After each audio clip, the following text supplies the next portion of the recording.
Chapter 663. No one knew what Kale and Jizun talked about.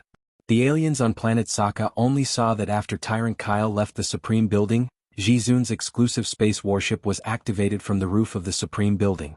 It accelerated upwards and left planet Sokka through the red wormhole vortex. Jizun left. The god who created and ruled planet Sokka for millions of years did not even leave a word and left quietly, heading to some unknown part of the universe. With such an ending, the aliens thought that Kale had won. Only Kale knew that this was the best ending for Jizun. Only Jizun herself knew why Jizun did not abide by the bet and finally left planet Sokka. After the planet lost its ruler, the slaves who had been imprisoned were finally released, and for a moment, there were sounds of celebration everywhere in the city. In the city of planet Sokka, Kale sensed Thor's lightning energy all the way and found the space warship parked on the ground 3 kilometers away from the galactic arena. Kale? Seeing the flaming Kale land, Thor and Banna excitedly went to the deck to welcome him. The Valkyrie followed behind and looked at the man in front of her with unconcealed respect. As a true warrior, he was worthy of everyone's respect and admiration. In one night, he fought an entire civilization's fleet alone and forced Jizun to leave. If this spread out, there would be no civilization that did not know about Kale. Where do you plan to go now? Kale deactivated his dual star form and looked at Thor and Banna calmly. I want to return to Divine Dominion as soon as possible. Thor clenched his fist and said in a deep voice, Father has already passed away and Asgard's future is all on my shoulders. Hela has already gone to Divine Dominion, and I'm very worried about the situation there. Banna, what about you? Kale looked at Banna, who had returned to his normal human form. I also just found out that I've become Hulk for half a year, and I came here on an out-of-control eagle. Banna's smile was a little bitter. He thought about it carefully, then spread out his hands and said, Of course I want to go back to Earth. But since Thor's kingdom is in trouble, I want to go there too. Maybe I can help. Kale nodded and asked the Valkyrie behind them, What about you? The Valkyrie stared blankly. She looked at Saul and then at Tuan. She made up her mind and said, I'll go with you. Now that Jizun has left, who knows what will happen to Sokka Star in the future. As the supreme ruler here, although Jizun was excessively reckless and disregarded the lives of the aliens, his existence undoubtedly stabilized the severed world. Now that the supreme being had left, there wouldn't be any major problems in the short term, but in the future this place might become even more chaotic. Very good. Since the decision had been made, it was time to prepare to depart. Head straight to the divine realm, Kale said calmly. Leave. Sorry, although Brother Kale, you are indeed very powerful, Sokka Star is not a place where you can leave as you wish. The Valkyrie's expression was solemn. She looked at Kyle and reminded him, the space around Sokka is very unstable. If you want to pass through the wormhole vortex and head to the divine realm, you must have a good enough interstellar spaceship. My spaceship is not qualified, only the level of Jizun's spaceship. We don't need a spaceship. Kale shook his head. Kale, you mean the divine realm's rainbow bridge, right? Thor frowned and said with a wry smile, but I've already tried just now. Heimdall's side is probably in a situation and can't hear my call. Neither. Under the puzzled gaze of Thor and the others, Kale reached out and took something out of the card space. After materializing, a sapphire glowing with a bright blue light lay quietly on his palm. This is. Thor and Banna's eyes widened and said in unison, the spatial origin stone? Kale simply nodded. There was no need to continue hiding the existence of the spatial origin stone. You should use it. Whoever can take it from him can give it a try. Wait. Thor still couldn't understand. He looked at Kale curiously. I remember that the Rubik's Cube fell into Loki's hands. He even showed it off to me before. Yes. Kale nodded and said matter-of-factly, the Rubik's Cube is in his hands and the spatial origin stone is with me. What's the conflict? Thor and Banna looked at each other. Soon they seemed to understand something. Their faces were filled with admiration. You're really something, Kale. You're too steady. Thor couldn't help but laugh. When he thought that the Rubik's Cube in Loki's hands was just an empty shell, he couldn't help but laugh even louder. Then let's go now. Kale held the spatial origin stone tightly in his right hand. Under the guidance of the energy of the 2 stars, the overflowing blue light was about to form a spatial fog leading to the divine realm. Wait, Thor. We're out. At this moment, a few other shouts came from not far away. Kale and Thor looked over. They saw a tall stone man and an insect man. The 2 aliens ran up to them, panting. Corngel? Thor looked at the 2 aliens in surprise. He patted the stone man's shoulder and explained to Kale and the others, "They're friends I met in the arena prison." The stone man and the insect man looked at Kale in awe and said sincerely to Thor, "Thor, I know you're leaving here. I hope you can take us with you." Thor hesitated and refused. The place we're going to next may be unimaginably dangerous. The goddess of death, Hel, had crushed Thor's hammer with one hand, and when she returned to the divine realm, she would have infinite power. "But we don't want to stay here. We want to leave with you." The stone man and the insect man looked at each other and said dejectedly, "This." Thor looked at Kale, wanting to hear his opinion. Kale thought for a while and suggested, "After dealing with the divine realm, let Thor come back to pick you up. With the origin stone and rainbow bridge, it's very easy to pick you up." Okay. The stone man, the insect man, and Thor finally reached a consensus. After dealing with the divine realm, Thor would come back to pick them up. Everyone present, including Kale, did not notice that they had unintentionally set a flag. "Then let's go." Kale used the origin stone and opened the spatial fog to the divine realm, directly enveloping himself, Thor, Banna, and the Valkyrie. "Thor will wait for you here." The stone man and the insect man waved goodbye. They watched as the four of them escaped into the spatial fog and disappeared from planet Soccer without a trace. Chapter 664. When Kale brought Thor and the others to Asgard, which was invaded by the goddess of death, Hel. At the same time on Earth, the watchtower that was suspended in the air near Earth was like a border tower, standing coldly in outer space. The cold and empty throne at the top of the tower was facing the dark and silent vast universe. At the edge of the universe that led to an unknown place, several lights suddenly lit up. At this time, the signal released by the watchtower seemed to have detected something, and the central monitoring room flashed a red alarm. The emergency alert was directly transmitted to the Cal country through the watchtower. The surface of the Cal country automatically built a defense and lowered its suspended altitude, entering the highest state of alert. One by one, K2 had a bad premonition and walked out of their homes. Alpha Centauri passed away and Kale went out. No one could predict what would happen in advance.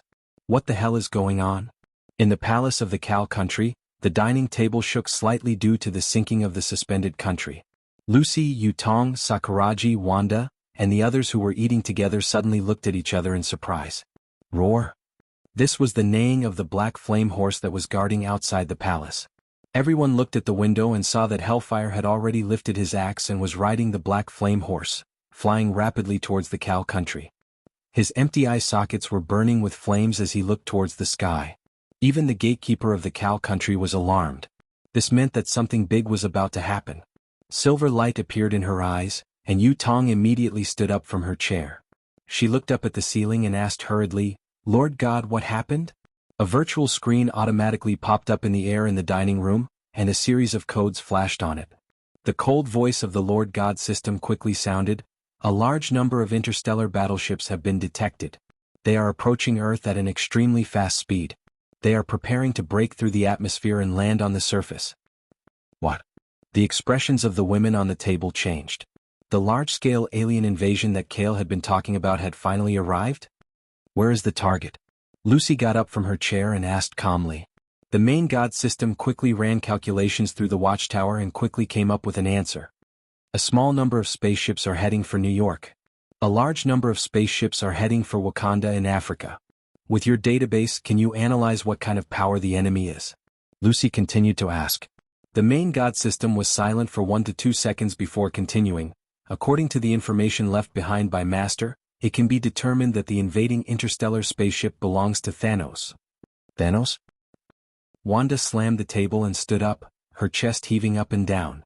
She remembered that Kale had once said that Lorna had been abducted by Thanos' forces. She hadn't even gone to look for him, but unexpectedly, he had delivered himself to her doorstep. New York Sanctum. Doctor Strange was sitting cross-legged on a carpet in the main hall. His eyes were closed and his hands were holding a glowing green gem pendant. Recently he had been cultivating time magic. He suddenly opened his eyes and stopped cultivating. He stood up from the ground and raised his hand to summon the magic cloak beside him. There are foreign enemies coming. Not just 1 or 2 but a lot of them this time, ridiculously many. New York, the newly built headquarters of the Avengers. Tani was strolling around the lobby on the first floor with Peter. The weakest, Happy, was following behind them as a bodyguard. Tani asked casually, "Have you finished your driver's license test?" "I'm still doing it." I'm almost done, Mr. Stark. Thank you for lending me your car, Peter quickly replied. That's good. Tawny shrugged and continued to lead him forward. Mr. Stark. Peter looked at him curiously and asked, You called me over just to tell me this?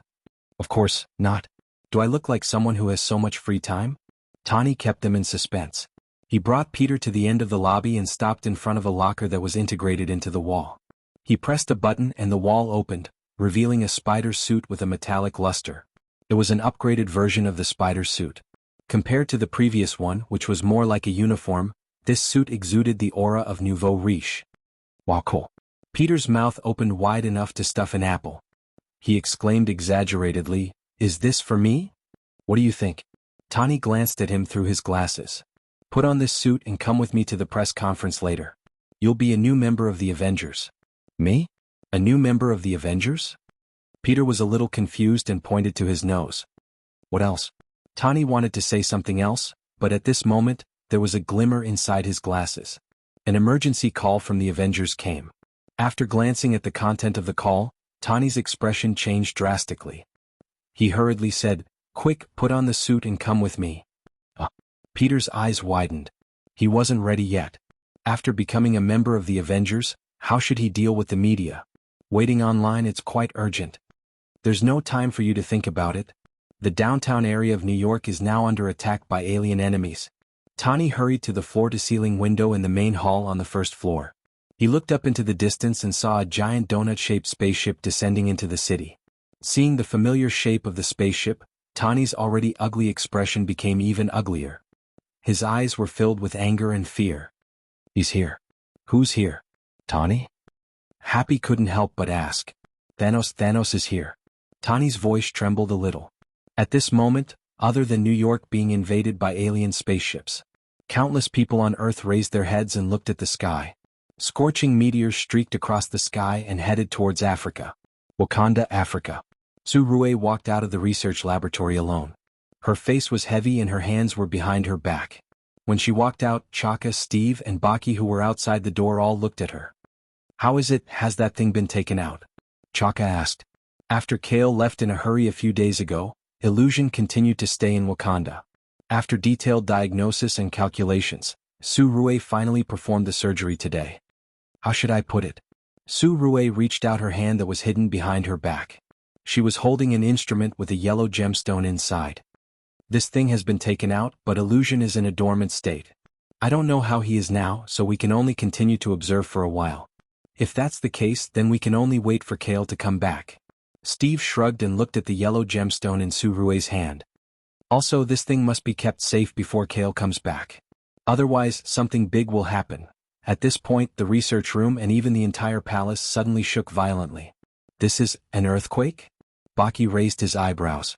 Impossible. Let's not talk about the lack of crustal movement around here. Even a magnitude 8 earthquake wouldn't be able to shake Wakanda at all. Unless... Chaka's face was unprecedentedly solemn as he looked at Su Rue. Su Rue took a deep breath and continued his unfinished sentence. Unless an enemy invaded and directly attacked Wakanda's outer protective shield. Chapter 665. United States, downtown New York City. A huge donut-shaped interstellar spaceship descended from the sky, its bottom slightly close to the bustling streets. Its interior was spinning rapidly, creating a strong wind that blew the cars, billboards, and even parts of the buildings on the street into a mess. Countless garbage flew into the sky. It was a scene of doomsday. The pedestrians on the street fled in panic. It was like clearing the area. The interstellar spaceship cast a blue beam forward, and on the cleared road ahead, a thin white-haired old man, an alien monster with a giant axe, and a blue-skinned woman in a cloak appeared. The three of them exuded an evil and powerful aura. They looked at the fleeing pedestrians as if they were looking at inferior creatures. Who is the person in charge here? Can you come out and talk? The white-haired old man spoke softly, but his voice spread far and wide on the street. The alien monster opened its ferocious mouth and spoke with a faint growl. Who cares? Just destroy the city and everything that needs to be found will come out. Black Dwarf, you are still the same, so barbaric. The blue-skinned woman covered her mouth with her slender right hand and laughed until her slender body shook. We are all civilized people, we talk as much as we can, but it is best to negotiate.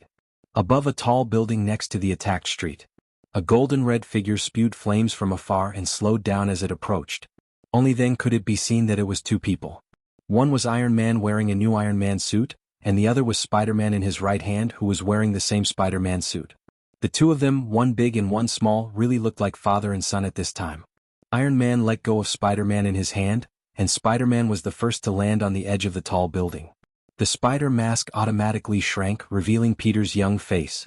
With a bang, Iron Man turned off the engine of his hands and feet and landed on the floor of the rooftop next to Spider-Man. The two stood on the rooftop of the tall building and looked down, observing the interstellar spaceship that was more than 5 times bigger than the Ferris wheel on the street next to them, as well as the 3 aliens that landed in front of the spaceship. It's him. Even they are here.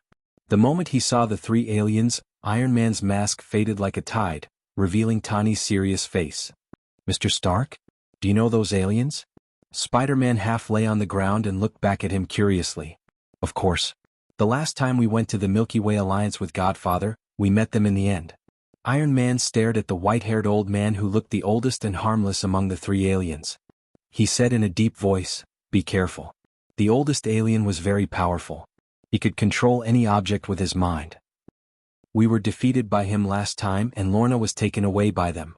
Before Iron Man could finish speaking, a vigorous figure in bright red with a red mist fell behind the two of them. It was Scarlet Witch Walter, who had come down from the kingdom of Karl. She had obviously heard something. She clenched her fists tightly and asked Iron Man, "What did you just say? They were the ones who took Lorna away?" "Yes." Iron Man nodded. Since she was here, there was no need to hide it from her. "Those damn guys." Wanda looked coldly at the aliens below. As she waved her hands, a red energy appeared in the form of a fog. "Don't act rashly." Iron Man stopped her from exploding and said in a deep voice, "I want revenge too, but each of them is extraordinarily powerful. It's best to wait for Godfather to arrive." "He can't come here," Wanda said with certainty.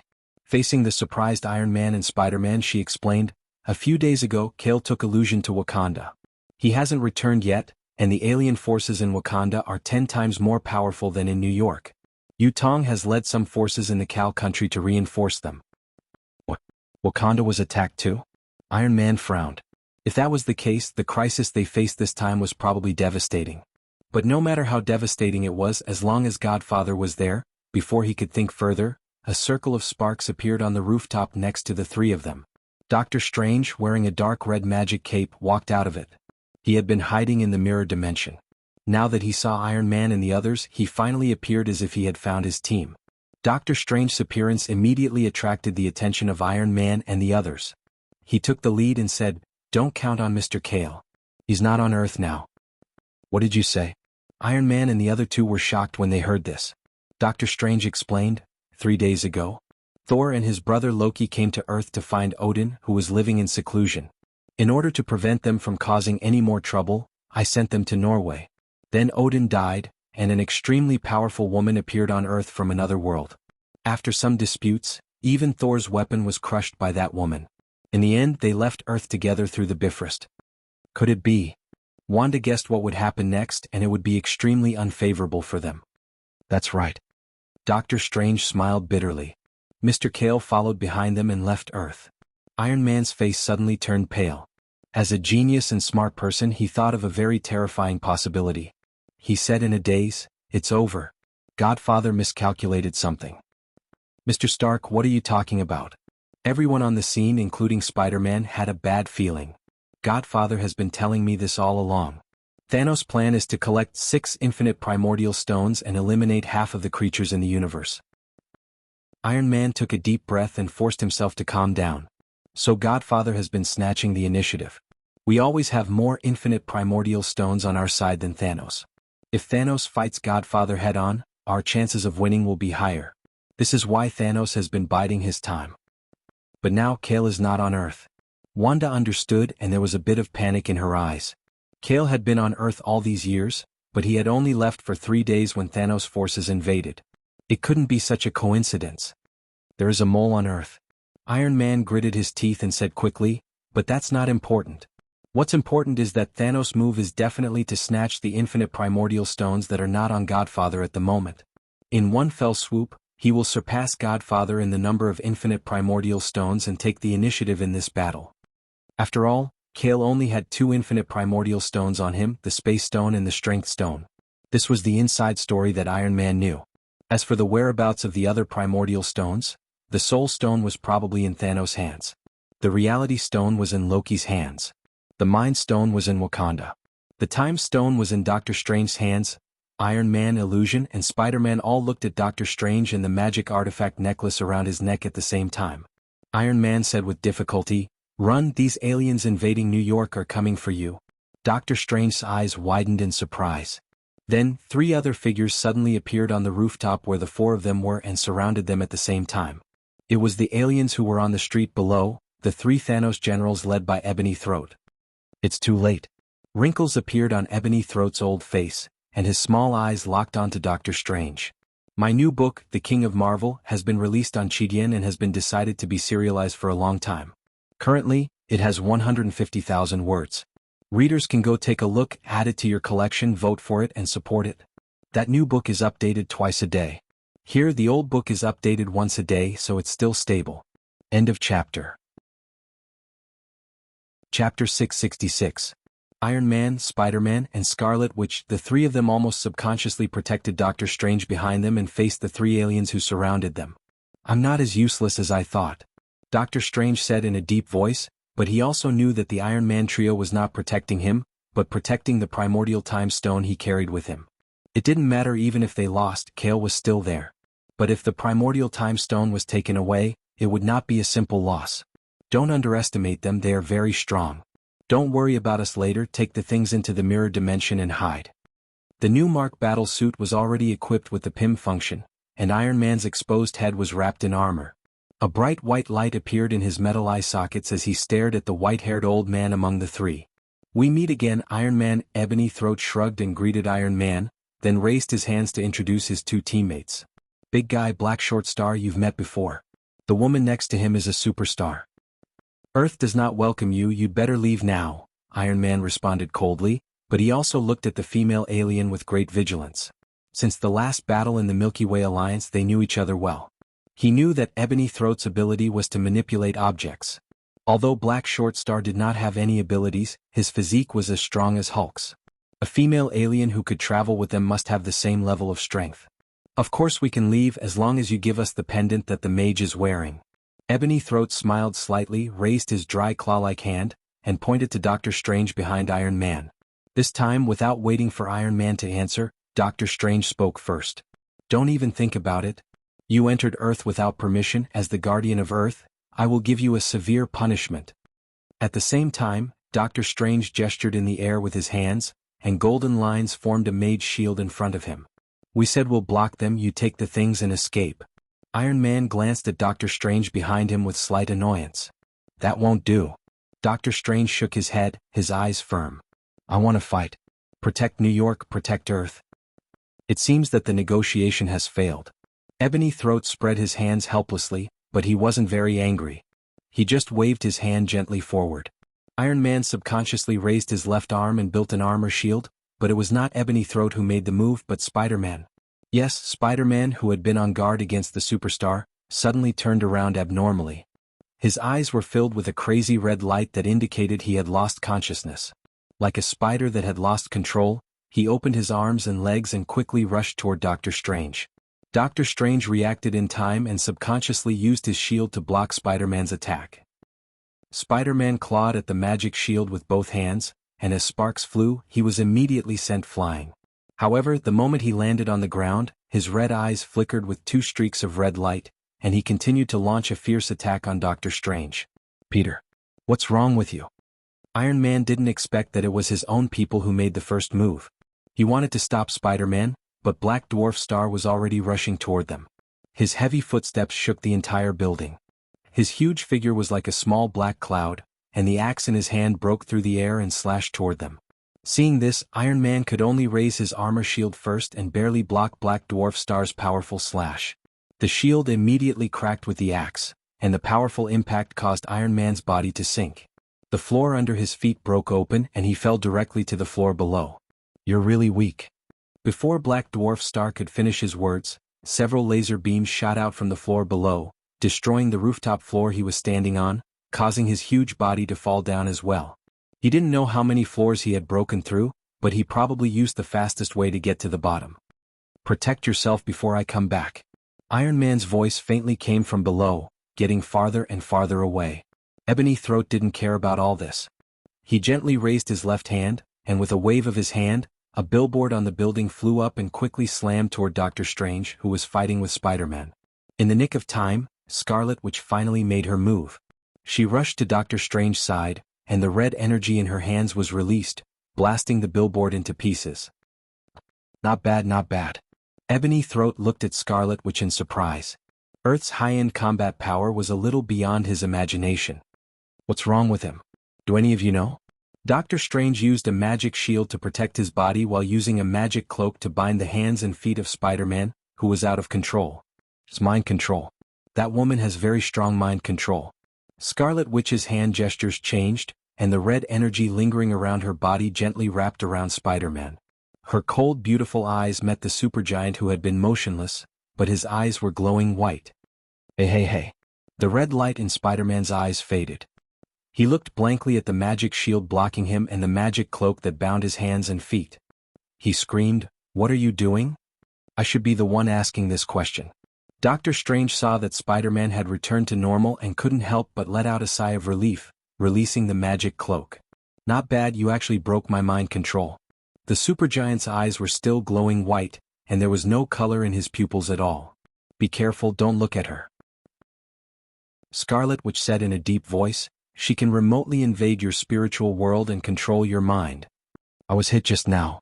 Spider-Man was shocked and squatted on the ground, holding his head with both hands. But I don't seem to be of any use to you. The supergiant stared at Scarlet Witch, and Scarlet Witch didn't show any weakness. The two looked at each other from 10 meters away. Their bodies didn't move, but their minds had fought against each other hundreds of times. The supergiant has met his match. Ebony Throat frowned slightly, raised his hand and pushed forward. The collapsed wall floated up, turning into dozens of stone spikes, and shot toward Scarlet Witch at high speed. Your opponent is me. This time, it was Doctor Strange who stepped forward to protect Scarlet Witch. He drew a circle with his right hand, opened a portal, and sent away the stone spikes. You're not qualified. Ebony Throat's body floated up, and with a press of his hands, the flying objects in the sky flew toward Doctor Strange from all directions. Doctor Strange's portal and magic shield weren't good at dealing with this kind of all-around attack. In the process of hurriedly blocking, his head was hit by a brick in front of him, and his body was thrown back off the roof. Doctor! Spider-Man exclaimed and quickly leaped out. In the air, he spat out spider silk to entangle the dizzy Doctor Strange's body. Take him away, I'll stop the two of them. Seeing that Ebony Throat was about to chase, Scarlet Witch shouted at Spider-Man, raised her white hands, and the red energy in her body surged. While confronting the supergiant, she intercepted Ebony Throat. She wanted to fight against two generals Thanos by herself. My Marvel Infinite Draw Cards. My Marvel Infinite Draw Cards full text reading address. /100984 My Marvel Infinite Draw Cards full text download address. My Marvel Infinite Draw Cards mobile reading address. /100984 For the convenience of next time, you can click on the favorite button below to record this, Chapter 668, The Battle of New York Battlefield. Reading record, you can see it the next time you open the bookshelf. If you like My Marvel Infinite Draw Cards, please recommend this book to your friends, QQ, blog, WeChat, etc. Thank you for your support. Chapter 667. Wakanda, Africa. This country, which was located in the primeval mountains and forests, was sitting on a rare gold or resource, and was a century ahead of Earth in terms of technology and civilization, suffered a fierce attack from alien forces today. First of all, it happened without warning. A huge interstellar spaceship was like a meteorite, originally heading straight for Wakanda City, but it ended up crashing into the energy shield that surrounded Wakanda. The spaceship didn't break through the energy shield, instead, like an egg hitting a rock, it exploded into a cloud of metal fragments and flames, and a large group of aliens inside let out cries and screams before they died. The huge impact couldn't pass through the energy shield and rippled into the ground, causing the entire country of Wakanda to tremble slightly. Even so, Wakanda's energy shield was still unbreakable. This was the symbol of Wakanda's hundreds of years of technological heritage. This spectacular scene meant that Wakanda's technological level was at least on par with the alien civilization, if not surpassing it. Boom. Boom. Boom. However, there were even more spaceships that were shaped like giant stone tablets. This time they had learned their lesson and did not fly towards the energy shield. Instead, they landed at the edge of the country's protection zone, crushing the mountains and forests into a mess, causing a wave of dust to rise. Before the cloud of dust settled, 3 to 4 giant spaceships opened their rear cabins, and all kinds of alien creatures and beasts poured out, densely packed like a tide of ants and rats, forming a terrifying tide. They recklessly crashed into the energy shield, and immediately melted into a pile of charred corpses. This is crazy. On the grassland outside Wakanda's palace and city, the current king of Wakanda, Black Panther T'Challa, stood on the grassland at the front with a solemn face, looking at the alien monsters that were trying to break through the energy shield without caring about the consequences. On T'Challa's left and right stood the captain of the American team, Steve and Dong Bing Baki, who had already flashed their vibranium round shields and mechanical arms. Behind the 3 of them were the royal guards led by the captain of the guards, all of them holding vibranium spears. There were also the Wakanda military troops dressed in barbaric clothing, but armed with advanced weapons. This is heaven. Dong Bing held a live firearm, looking at the energy shield that had stopped the first round of large-scale attacks, and commented, "There are too many of them. The energy net won't be able to hold them off for long," Tekara said. Just as he said, under the attack of tens of thousands of alien creatures, the boundary of the energy shield was a little overloaded. From time to time, 1 or 2 alien creatures would break into the territory. Steve said in a deep voice, "Kale once told me. They should be Thanos' forces, and they are here for the primordial heart stone. Once the origin stone is taken away, the consequences will be unimaginable. Then leave them here. Don't let any of them enter the palace." T'Challa activated the Black Panther bone necklace on his neck, and his body was immediately covered by the Black Panther battle suit forged from vibranium. He gestured for everyone to get ready to attack. Then, through the communication device, he asked his sister, Su Rue, who was in the palace, to open a corner of the energy protection net. The moment the energy shield opened up, countless extraterrestrial life forms rushed through the gap and squeezed into Wakanda's borders. "Charge! Wakanda will win!" Black Panther shouted, stretched out its vibranium claws, and took the lead to rush out. Captain America and Dong Bing followed closely behind. They led the mighty Wakanda army to fight against the invading tide of extraterrestrial life forms. A large-scale war had officially begun. At this time, Wakanda Palace in the underground control room. Su Rue sat on a chair, nervously watching the cruel battle on the grassland border of Wakanda through the virtual screen in front of her. She had a certain degree of confidence in the combat power of her country, but the number of invading extraterrestrial life forms was just too much. On a workbench in the center of the control room, Illusion was still lying on it. It had lost the primordial heart stone, and there was a finger mark on its forehead. It had completely lost all signs of life. As for the primordial heart stone, it was on the console in front of Su Rue. It was stored in an instrument box, faintly glowing with a yellow light. Su Rue held her breath, watching the fierce battle on the virtual screen. She didn't notice that 2 black shadows had quietly sneaked into the underground control room. One of the slender black shadows touched Su Rue's back, raising a strange black spear and aiming at the back of Su Rue's head. "Brother." Su Rue had been staring at the virtual screen, watching the sea of extraterrestrial life forms attacking her own forces. She couldn't help but swallow her saliva. She was about to reach for the metal cup on the table, but in the corner of her eyes, she saw the black shadow and spear behind her. "Who is it?" Su Rue exclaimed. She picked up the primordial heartstone instrument and threw herself out of the chair. Just as she completed this series of actions, a black spear brushed past her shoulder, piercing the chair she was sitting on, and piercing a hole in the console. That was close. Su Rue rolled a few times on the smooth floor, holding the gemstone instrument with both hands, looking at the black spear in shock. The spear seemed to have a fatal destructive power to electronic equipment. The entire console was flashing with electric light, and it was immediately in a state of scrap. Now, the energy protection network outside protecting Wakanda might have already collapsed. Even this made you realize, little sister. A hand pulled out the spear inserted into the console. The owner of the sneak attack was Proxima Dark Knight, an extraterrestrial woman in a tight black uniform. "Come, give me the thing in your hand and I may let you go." Proxima Dark Knight licked her lips, holding the spear, and walked towards Su Rue. Su Rue looked down at the gemstone instrument in her hand. She knew that this was the item that the people outside desperately wanted to keep. She immediately shook her head and hurriedly got up to escape to the basement door. What a pity. Proxima Dark Knight sighed. Her eyes flashed with cruel light, but she didn't have the intention to chase after Su Rue and let her escape. Seeing that Su Rue was about to run out of the basement door, another tall black shadow suddenly blocked the door, completely blocking the way. It was a cloaked man holding a scythe, dressed in a style similar to Proxima Dark Knight. His whole body was dark, exuding an aura of death and evil. It was the undead general. At this point, the 5 generals of Thanos had all appeared on Earth. Give me the thing.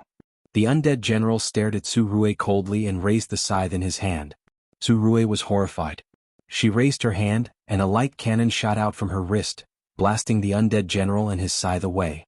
Damn it. The moment the undead general fell to the ground, he used the scythe to hook onto the wall, got up, and shot a cold and ruthless gaze at Su Rue. There were enemies in front and behind, and there were 2 generals of Thanos. Su Rue could only carry the gemstone instrument, return to the basement, and rush towards the illusion lying on the experiment table. Chapter 668. Wake up, Mr. Illusion. Princess Su Rue, who was in a panic, carried the gemstone instrument and lay on the experiment table where Illusion was lying. She kept shaking his vibranium body with her other hand, but Illusion didn't respond at all.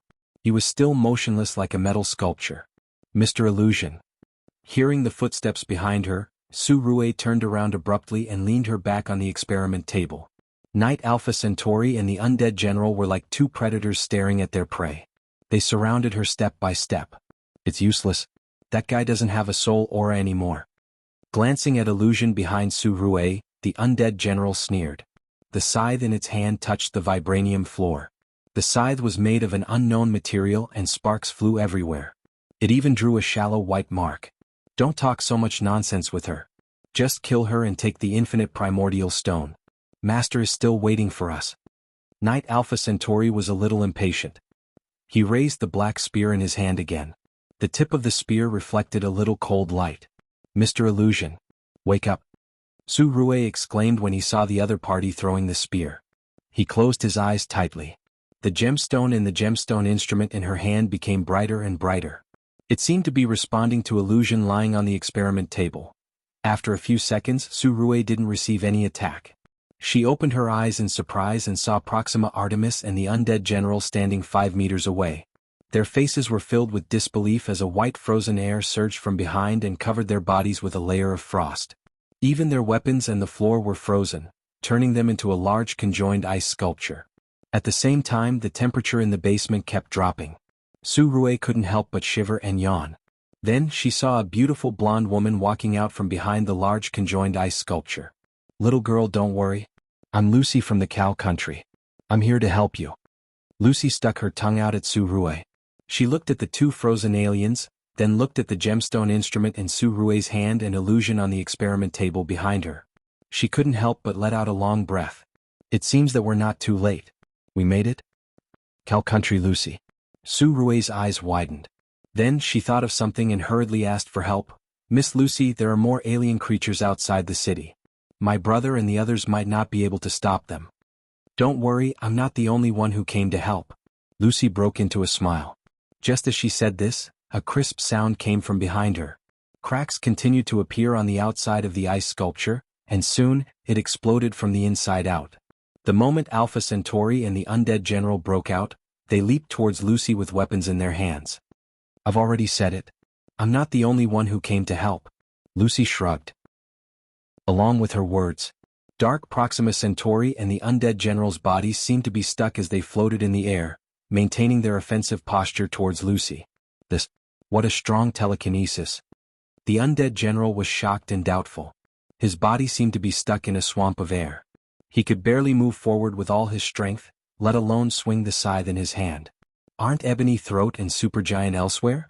Alpha Centauri couldn't help but cry out. As conceited as she was, she thought that it was the other 2 generals who stopped their actions. After all, there were only a handful of telekinesis with such strength in the entire human universe. It was just Earth. How could there be a creature with such a strong telekinesis? Yutong's eyes flashed with sacred silver light as she stepped in from the door. Her beautiful face was as cold as frost as she looked straight at the undead general and Alpha Centauri who stopped in the room. What's the point of bullying a little girl? Your opponent is us. Yutong said softly. Then she frowned and said to Lucy next to her, I just checked. Boss isn't here. What? Lucy's face changed slightly. Only then did she understand that these alien forces didn't suddenly attack. They had been planning for a long time, waiting for Kale to be absent to invade. It's too late to realize it now. The undead general sneered. As a result, his body was immediately covered by a layer of frost, and he was once again frozen into an ice sculpture from the inside out. Yutong's telekinesis field, coupled with Lucy's freezing ability, even General Thanos had no chance of escaping under this unsolvable dual control. No matter what, boss has a backup plan. That's us.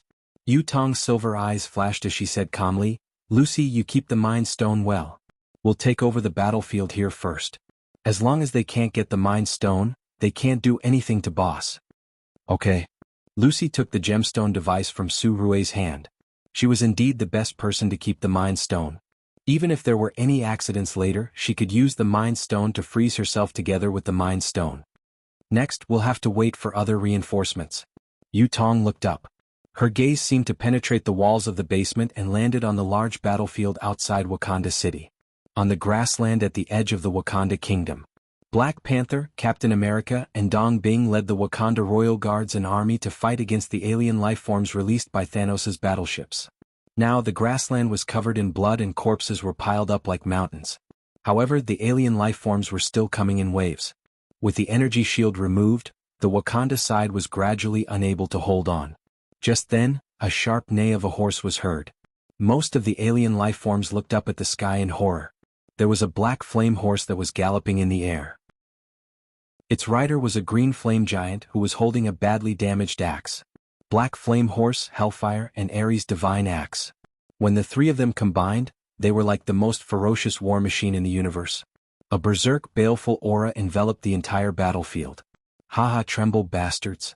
Dong Bing couldn't help but laugh. Those who had participated in the superpower competition knew very well how strong Hellfire was. In terms of destructive power, it was definitely in the top 3 on Earth. And Hellfire was not the only reinforcements. Under the lead of the red-uniformed Deadpool, dozens of black-clothed carts appeared from the Wakanda town and entered the large battlefield on the grassland one after another. Among them, 7 carts were covered in a translucent evil spirit mist. They simply combined with the evil spirits and turned into a foggy monster that was as strong as a bull. Compared to these evil spirit monsters, the alien life forms paled in comparison. As if they had met their natural enemy, they were constantly being devoured and killed. The situation of the large battlefield was instantly reversed. This is. Black Panther looked up blankly. These reinforcements were extremely powerful. One of them was comparable to an army. It's the reinforcements from the Cow Country. They're finally here. Captain America smiled as if a heavy burden had been lifted off his shoulders. Chapter 669. New York Battlefield. The sudden alien attack and superpower fight caused the people in the Central Street area to evacuate one after another. In New York, which was plagued with disasters, their escape skills became more and more skillful. The wall at the bottom of a building broke open, and a golden red painted Iron Man was thrown out of it. Iron Man smashed into the iron pole of a street lamp on the side of the road, and the iron pole bent and caved in. Then he fell on the ground a few times, and in the middle of the road, he briefly started the engine to cushion the powerful impact, and his back was pressed against the wall of the opposite building. "Sir, are you okay?" The new artificial intelligence that replaced Jarvis, Friday, asked. "Look at me, do I look okay?" Holding the wall, the battered Iron Man stood up again, and his metal eye sockets glowed with white light as he looked at the tall building that he threw out. Under the shadow and dust of the inner first floor, a huge alien monster with a giant axe in his hand revealed a terrifying smile at him. Black Short Star's physique was not inferior to Hulk's, and his combat skills were much better than Hulk's. He did not use his instincts to fight and was very difficult to deal with. Fortunately, because of Godfather's reminder, I still have a backup plan to deal with the current situation. Iron Man exhaled lightly and did not seem to panic at all. He calmly ordered, "Friday, put down Mach 66 for me." "How many?" Friday quickly asked. All of them." Iron Man looked at Black Short Star and said in a deep voice. At this point there was no need to hide anymore. "Yes, sir." At this time, a platform device that was suspended in near space under the remote control suddenly released 4 identical metal instruments. These were all golden red painted armor that had not been deployed, and each of them spewed out flames and flew rapidly in the direction of New York. "Little Iron Man, I haven't warmed up yet, why don't you play with me for a while more?" Black Short Star's green muscles were off the charts, and his neck was cracking as his feet stomped on the ground, and he was about to continue his attack on Iron Man. "I called a substitute service for you, it will be here soon." Iron Man pointed at the sky above his head. Sensing the strange sensation coming from above, Black Short Star suddenly stopped in its tracks. Then, a slightly bulky and tall golden red armor suddenly landed right in front of it. Its thick mechanical feet stomped a hole in the road, and its steel hands reached out and pressed against Black Short Star's sturdy chest, preventing it from taking another step forward. This was just the beginning. Then the second bulky armor fell from the sky and landed behind Black Short Star, and the hands pushed his body forward. The two armors were like bread, sandwiching the Black Short Star in the middle. "Get away." Black Short Star, Black and Black Short Star, Black Short Star. Black Short Star, and Black Short Stars and Short Black Short Star, Black Short Stars. 4 flashing energy cores, 8 glowing white eye sockets, 16 thick mechanical limbs. Black Short Star, who was surrounded by an iron wall, was a little confused. In the blink of an eye, he had become the target of the encirclement. It was being rubbed against by 4 bulky and tall armors. These strong and slightly bulky armors were not only extremely resistant to attacks, but their strength was also incomparable to Iron Man's Mark model. That's an improved anti-Hulk armor. With the addition of nanotechnology, one is enough to restrain the angry Hulk. As for the other 4, you can enjoy them. Iron Man shuddered, waved his hand and ignored Black Short Star, who was being hammered on the ground by the 4 anti-Hulk armors. "Sorry, times have changed." Iron Man was slightly relieved. Fortunately, he had been enlightened by Godfather before. After the superpower competition, he had researched another system. It did not have the autonomous intelligence of Ultron, but it was enough to control the intelligence system of the 4 anti-Hulk armors. It was called the substitute system. "Mr. Stark." At this time, Peter's voice came from above his head. Iron Man looked up and saw Spider-Man swinging down from a tall building with one hand holding a spider web. His other hand was half supporting and half hugging Doctor Strange. Doctor Strange had a wound on his forehead and was unconscious. Blood dyed his face red and was still dripping down. What happened to him? Iron Man looked at Doctor Strange, who was being supported by Spider-Man. "He was hit by a stone. He just fainted. It shouldn't be a big deal." Spider-Man supported Doctor Strange with both hands and listened to the dull sound behind him. Only then did he notice that the 4 fat armors on the street were besieging the huge alien. The previously arrogant Black Short Star seemed to be howling like a pig being slaughtered. Spider-Man was stunned. "What's going on?" "It asked for it. I can't do anything about it." Iron Man spread his hands, stepped forward, and confirmed that the Time Stone pendant was still around Doctor Strange's neck. Only then did he breathe a sigh of relief. "It's okay. Wait." He seemed to think of something. He glanced at Spider-Man, then at Doctor Strange, who was being supported by him, and shouted, "Where are the 2 aliens?" He did not believe that an alien like Ebony Throat would be easily defeated. After all, Ebony Throat's ability was much stronger than Black Short Star's. "It's Miss Wanda." Spider-Man woke up and said anxiously, "She stopped the 2 enemies by herself and let me escape with Doctor Strange." "Not good." Iron Man raised his eyes quickly and hurriedly looked in the direction of the roof of the building in front of him. On the rooftop of the previous tall building, there was still a hole left in the middle. Ebony Throat was floating in mid-air, and Supergiant's eyes were glowing with white light. The 2 of them were using material manipulation and mental attack respectively. Both matter and nothingness were concentrated in front of them. On the other side of the rooftop, only Scarlet Witch gritted her teeth and held on. She kept her hands raised and red energy lingered around her body. At the same time, she resisted the attacks of the 2 superpowered General Thanos. A wisp of blood overflowed from the corner of her mouth and quickly evaporated into nothingness. "It's really amazing that a mere human has such a strong ability," Ebony Throat said elegantly. His hands never stopped moving as he manipulated the garbage floating in the air to bombard Scarlet Witch. The red energy decomposed the approaching garbage into powder. Scarlet Witch looked coldly at Ebony Throat and gritted her teeth. "It's you who took my little sister away. Where the hell is she now, tell me?" Ebony Throat froze for a moment, and then a look of surprise appeared on his old face. "So that's how it is. That person called Lorna is actually your sister." He was really shocked this time. "Lorna? A superhuman with invincible abilities. She was from the same family as the superpowered woman who blocked him and Superstar at the same time?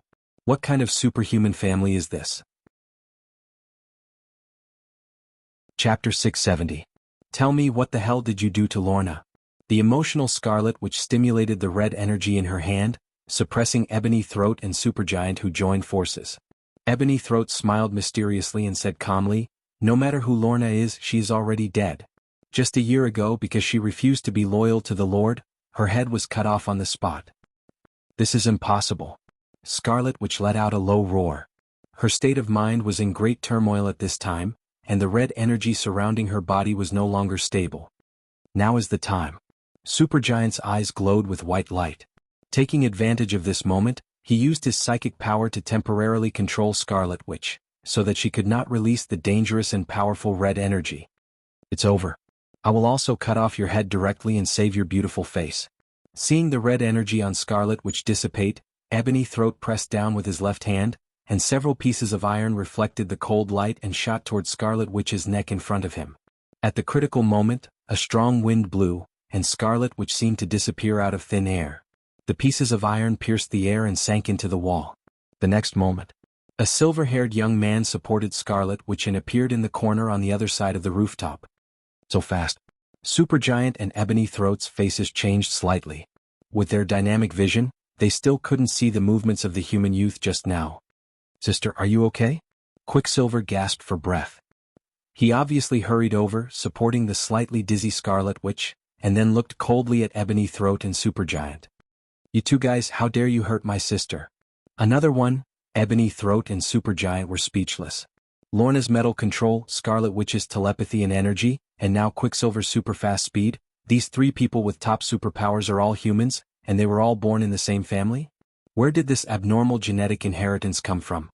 Sure enough, our raid was right, and we must never let them grow again. This planet called Earth is more dangerous and difficult to deal with than we thought. Ebony Throat opened his hands. He was serious. His body was suspended in the air, and the whole building trembled slightly. A large number of walls peeled off from the building and became weapons under its control, densely enveloping Quicksilver and Scarlet Witch. "You can't escape." Supergiant's eyes flashed with white light as he looked at Quicksilver. Fortunately, Scarlet Witch covered his eyes in time and used the red energy to isolate the mental attack. "You're the ones who can't escape." Quicksilver supported Scarlet Witch and smiled. "When did I say that I came alone?" Ebony Throat seemed to have sensed something and raised its head. A laser beam fell. It hurriedly manipulated an item to block in front of it, narrowly blocking the laser beam. However, at this moment, another laser beam blasted from behind, hitting it in the middle of the back, directly knocking it down from mid-air onto the rooftop. Supergiant Star looked around. With two clangs, a new type of steel armor painted in gold and red, and an original silver armor fell from the sky on both sides of the rooftop. "You're really slow, we've already finished a round." Iron Man couldn't help complaining as he looked at the iron armor with a gun barrel on its back. "Really? I don't think you're done yet." War Machine laughed. "That shot just now was really cool." Reinforcements? Ebony Throat climbed up from the ground, and then he saw the Sorcerer, the former guardian of New York Sanctum, walking out of it. With a whoosh, Spider-Man pulled the spider silk and landed next to Iron Man. "You should surrender. Now here is the real combat power of New York." Scarlet Witch, Quicksilver, Iron Man, War Machine, King, and Spider-Man surrounded Ebony Throat and Supergiant Star. "Has the Black Short Star been taken care of?" "What a piece of trash." Listening to the silent street below, Ebony Throat shook his head helplessly, then glanced at the 6 people on the field and said inexplicably, "Believe me, the war has just begun." Wakanda battlefield. In the grassland area outside the city, due to the strong support of the Cow Country, the invading tide of alien life forms was blocked outside the city. Flesh and blood wreckage built a high wall and a hill. The battle was successfully reversed and controlled. The underground control room was almost completely frozen into an ice domain, with the undead general and Proxima Artemis frozen in the center. "It seems that we succeeded." Lucy and others came to the gate of the palace, looking at the stable battle situation outside, and couldn't help but let out a sigh of relief. Only Yutong was still frowning. She covered her chest with both hands and said slightly uneasily, "Something's wrong." "Yutong, what's wrong?" Lucy looked at her curiously. Yutong said slowly, "Because the opponent is Thanos." He has been secretly planning and waiting for Boss to leave Earth for a long time. If that's all, then Boss wouldn't be so afraid until now. Lucy frowned and continued her train of thought. That is to say, Thanos definitely has a backup plan. This war is far from as simple as it is now. Su-Rue didn't quite understand, but his dark face also became serious. At this moment, a subtle sound suddenly came from the ice control room that had been silent. Lucy and others looked back, only to see a cloud of space fog appear in the room. Then, a tall and burly figure, wearing a golden glove on his left hand, and carrying Loki in his right hand like a chick. Loki held the Tesseract in his hand, and the two walked out from the back of the space fog. That is. Yu Tong and Lucy's pupils violently contracted. The alien man who appeared in front of them was 4 to 5 meters tall, bald, wearing armor, strong muscles and strange purple skin. It was exactly the same as Kale's description. Was Thanos. Thanos came in person. He didn't have any backup plan, and the backup plan was himself. Yu Tong's eyes quickly fell on Thanos's left hand. On the Infinity Glove, there were already 2 bright lights, red and orange. That represented the Reality Raw Stone and the Spirit Raw Stone. Thanos' Overlord had successfully obtained 2 Raw Stones. What a mess. Thanos looked at the frozen Undead General and Knight Alpha Centauri. He gently clenched his fist wearing the Infinity Glove, and the frost was dissolved by the flashing light of the Reality Stone. Soon the Undead General and Knight Alpha Centauri broke free. After seeing Thanos, they immediately knelt down respectfully. Master. Watch him for me first. Thanos threw Loki in front of the Undead General and took the Tesseract from his hand. Then he looked up at Lucy and others outside the door. His eyes focused on the gem instrument in Lucy's hand that contained the Spirit Stone. Now there are 4. Lucy. Yu Tong transmitted to Lucy next to her. I will stop him. You take the Spirit Stone and leave here. If more than 3 stones fall into his hands, we won't have any chance to turn the tables. Chapter 671. The Soul Stone inlaid on the Infinity Glove flashed with a dazzling orange light. Thanos calmly looked at Yu Tong and the other 2 outside the door. He seemed to be able to hear Yu Tong's thoughts. His eyes narrowed dangerously. Wanna run? Stay here. He gently clenched his left hand that was wearing the Infinity Glove. The Reality Stone inlaid on it suddenly flashed with a red light. The terrain from the basement to the door began to change rapidly. The walls around the underground control room disappeared. Instead, high walls were built behind Yu Tong and the other 2, blocking their way. Seeing this scene, Lucy took a deep breath. She put the gemstone into her pocket. White cold air surged around her body. She said to Yu Tong, don't use telepathy. He has the Soul Stone and can directly steal the thoughts of our souls. How do you know if you don't try? Yu Tong's eyes flashed with a cold white light. Her hands suddenly pressed forward, and the psychic field was suddenly launched. Including Thanos, the area within a radius of 50 meters was shrouded. The Undead General and Proxima Archangel's bodies immediately froze, unable to move. Even though they had already expected it, they were still hit again. Both of them were a little bit angry. This ability was really too unfathomable. The Supergiant and Ebony Throat were still fine. They had no power to fight back at all. This level of psychic power is really good.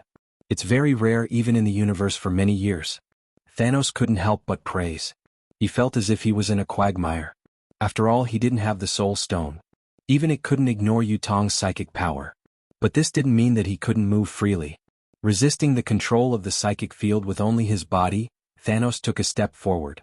Under Yu Tong's slightly pale face, he once again held his left hand that was wearing the Infinity Glove. The Reality Stone flashed red. Whoosh, an extremely hot red flame appeared out of nowhere, as if it had been created out of thin air. It condensed into a flame pillar and attacked Yu Tong, who was using her telekinesis realm. Don't even think about it. Lucy raised her hands in front of her. She released a large amount of white frozen air, forming an extremely thick ice wall in the air in front of her, blocking the fierce attack of the flame pillar. The strong collision between the ice and the raging fire caused thick steam to spread out. The white light in her eyes dimmed. Yu Tong lost her balance and almost fell down. Fortunately, Lucy caught her in time. Are you okay? Lucy looked at her nervously. They broke free from my domain. Despite feeling unwell, Yu Tong still stared at the area in front of her that was shrouded in steam. Boom. Behind her came the sound of a cannon. It was Su-Rue using the laser cannon on his body to blast a hole in the wall. The strong wind dispersed a lot of water vapor. She didn't forget to send out a signal flare. It was a distress signal. "Be careful," Lucy exclaimed. A black spear pierced through the air and shot towards Su Rue like a large arrow in the area that had dispersed a lot of water vapor. It was too fast. With Su Rue's human body, he couldn't react at all. Just as the spear pierced through Su Rue's body, Yutong's eyes suddenly widened. She stared at the spear. Her originally dim eyes became bright again. "Stop." Her will seemed to condense into a solid air wall. It stopped the black spear half a centimeter away from Su Rue. Boom. A purple lightning split the water vapor into two. Thanos' tall and mighty body appeared. He seemed to be a little impatient. He continued to use the power of the Stone of Reality to create several lightning balls out of thin air and smash towards the three people. It was a huge ball made of lightning. Each of them had a radius of 3 meters. Lightning intertwined and flashed inside. No one on the field could withstand it with their body. Lucy quickly pressed her hands on the floor. The freezing air continued to form a large-scale ice wall. However, the indestructible ice couldn't withstand a single blow from the lightning balls. The walls collapsed into slag one after another, and the lightning balls hit Lucy and others. At this last moment of life and death, 3 figures suddenly jumped in from the hole and blocked in front of Lucy and the others in time. They blocked the last lightning ball and the air became scorching hot. Lucy's eyes widened in surprise. It was Captain America with a round shield, Black Panther in a vibrantly golden battle suit, and Deadpool in an ordinary red uniform. Using the vibrantly golden round shield and Black Panther battle suit to block some of the lightning damage, Captain America and Black Panther were fine. Only Deadpool, who used his body to withstand the lightning balls, was instantly charred into a pile of rotten meat. He slowly fell back and Su Rue screamed behind him. "Don't worry, he's fine." After seeing the various ways of Deadpool's death, Captain America was already used to it. He glanced at Lucy and others solemnly, then looked at the 3 Thanos in front of him and asked, "What the hell is going on here?" "Who are they?" Lucy quickly said, "It's Thanos, the one with the gloves is Thanos. They are here to grab the infinite primordial stone." "Thanos?" Captain America was shocked, and he and Black Panther were ready to meet the enemy, but the wall behind them suddenly broke. Under the sharp sound of the horse's hooves, the black flame horse stepped on the void, like a black thunder, and swooped straight toward Thanos. "Give me the weapon." At this moment even Thanos was serious. He grabbed the scythe of the undead general with his right hand. As soon as he raised it, a broken edgeless axe cut through the air with great force and slashed down on the scythe from top to bottom. Buzz! The powerful force forced Thanos' right hand to press down slightly. He looked up coldly and saw Hellfire riding on the black flame horse. "Good power." Thanos smiled coldly, clenched his left hand into a fist, and like a cannon, it landed on the belly of the black flame horse and blasted it back. The green flames on its body burned fiercely, but Hellfire did not move. It used its huge body as pressure, holding the broken axe with both hands, and pressed down on the scythe against Thanos, causing the blade of the scythe to sink into Thanos' shoulder. The pain made Thanos' face twitch slightly, but it also made him more excited and calm. He pushed the axe to the side with the scythe, grabbed forward with his left hand wearing the infinite glove, and clasped the neck of Hellfire tightly, and then raised the scythe with his right hand again. "Let go." Black Panther pounced on Thanos like a beast, trying to break the 5 fingers of Thanos' left hand so that he could not crush Hellfire's neck. Captain America also hurriedly followed, pressing down on Thanos' right hand that was holding the scythe so that he could not swing it down. Thanos was about to lift his foot to borrow strength, but the cold air spread along the floor, freezing his feet and the floor together. Yutong's eyes shone brightly, and her spiritual power converged into a point, stabbing towards Thanos' forehead and skull. Now! Even so, Thanos was still like an unshakable mountain until he felt a strange chill in his crotch. "Goodbye." Deadpool, who had already recovered, was lying under Thanos. He waved his hand and stabbed the sodium carbon steel sword towards Thanos' lower body. Chapter 672. Time seemed to stop at this moment. His left hand with the Infinity Glove was held tightly by Black Panther, his right hand holding the scythe was held down by Captain America, his feet were frozen by Lucy's ice seal, his eyebrows were attacked by Yutong's psychic power, and even his crotch was attacked by Deadpool's insidious sword. The green flame on Hellfire's body was still spreading to his body. He was attacked by 6 powerhouses from Earth at the same time. But Thanos was still like an unshakable mountain. He remained standing in the same place. Even if his purple potato-like face showed a very painful expression, he still didn't even groan in pain. He was used to this kind of situation. Even if it was a difficult situation, 1 against 10, 1 against the entire civilization of the universe, Thanos' current body was completely used to it. This was how he came all the way, for the grand and persistent ideas and pursuits in his heart. Therefore he couldn't fall, no one could make him fall. So, Thanos once again held his left hand wearing the Infinity Glove. Under the dazzling light of the Reality Gem and the Soul Gem, a flame that was enough to burn the body and soul erupted with the glove as the center and surged towards the people around him. "Get out of my way." Under Thanos' calm and domineering words, Hellfire and Black Panther, who were closest to the glove, were the first to be wrapped in flames and flew out upside down. Then Captain America, who was holding the shield, and Deadpool, who was under his crotch, were directly melted in half, and the frost on the floor was also melting at a speed visible to the naked eye. The power of the flame erupting from the Infinity Glove did not distinguish between friend and foe. The undead general, Proxima Archangel, and Loki were also pushed more than 10 meters away by the flame. In just a short moment the situation was completely reversed, leaving only Thanos standing in place, and the rest of the people were basically injured and fell to the ground groaning. "It's over." Locking his eyes on Lucy not far away, Thanos' left hand grabbed forward, and before she froze herself with the gem, a whirlwind tore Lucy's pocket and blew the gem instrument inside to him. "Stop him!" Lucy quickly shouted. Captain America, whose hand was burned, was lying on the ground. He endured the pain and threw the vibrating gold round shield in his hand, which hit the gemstone instrument in the air. The gemstone instrument that was smashed by the shield shattered, and the inner yellow heart stone fell out. A black shadow flashed forward like a bolt of lightning. It was the Black Panther.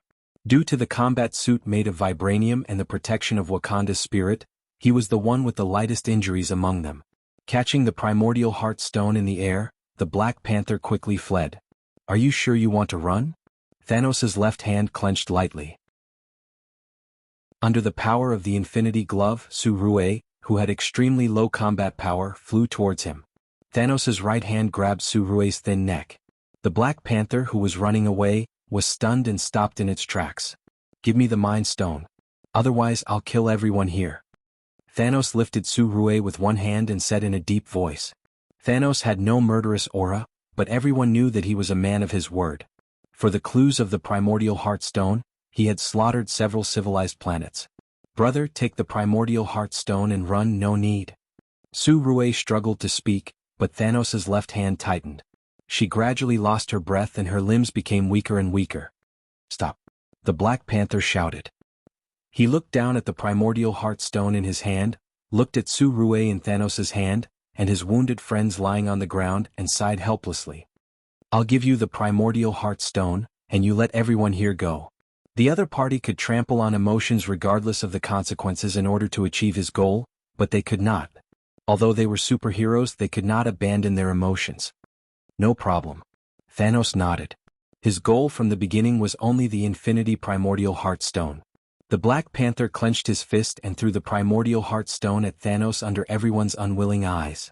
Thanos caught the Primordial Heart Stone with his right hand and directly embedded it in the center of the Infinity Glove.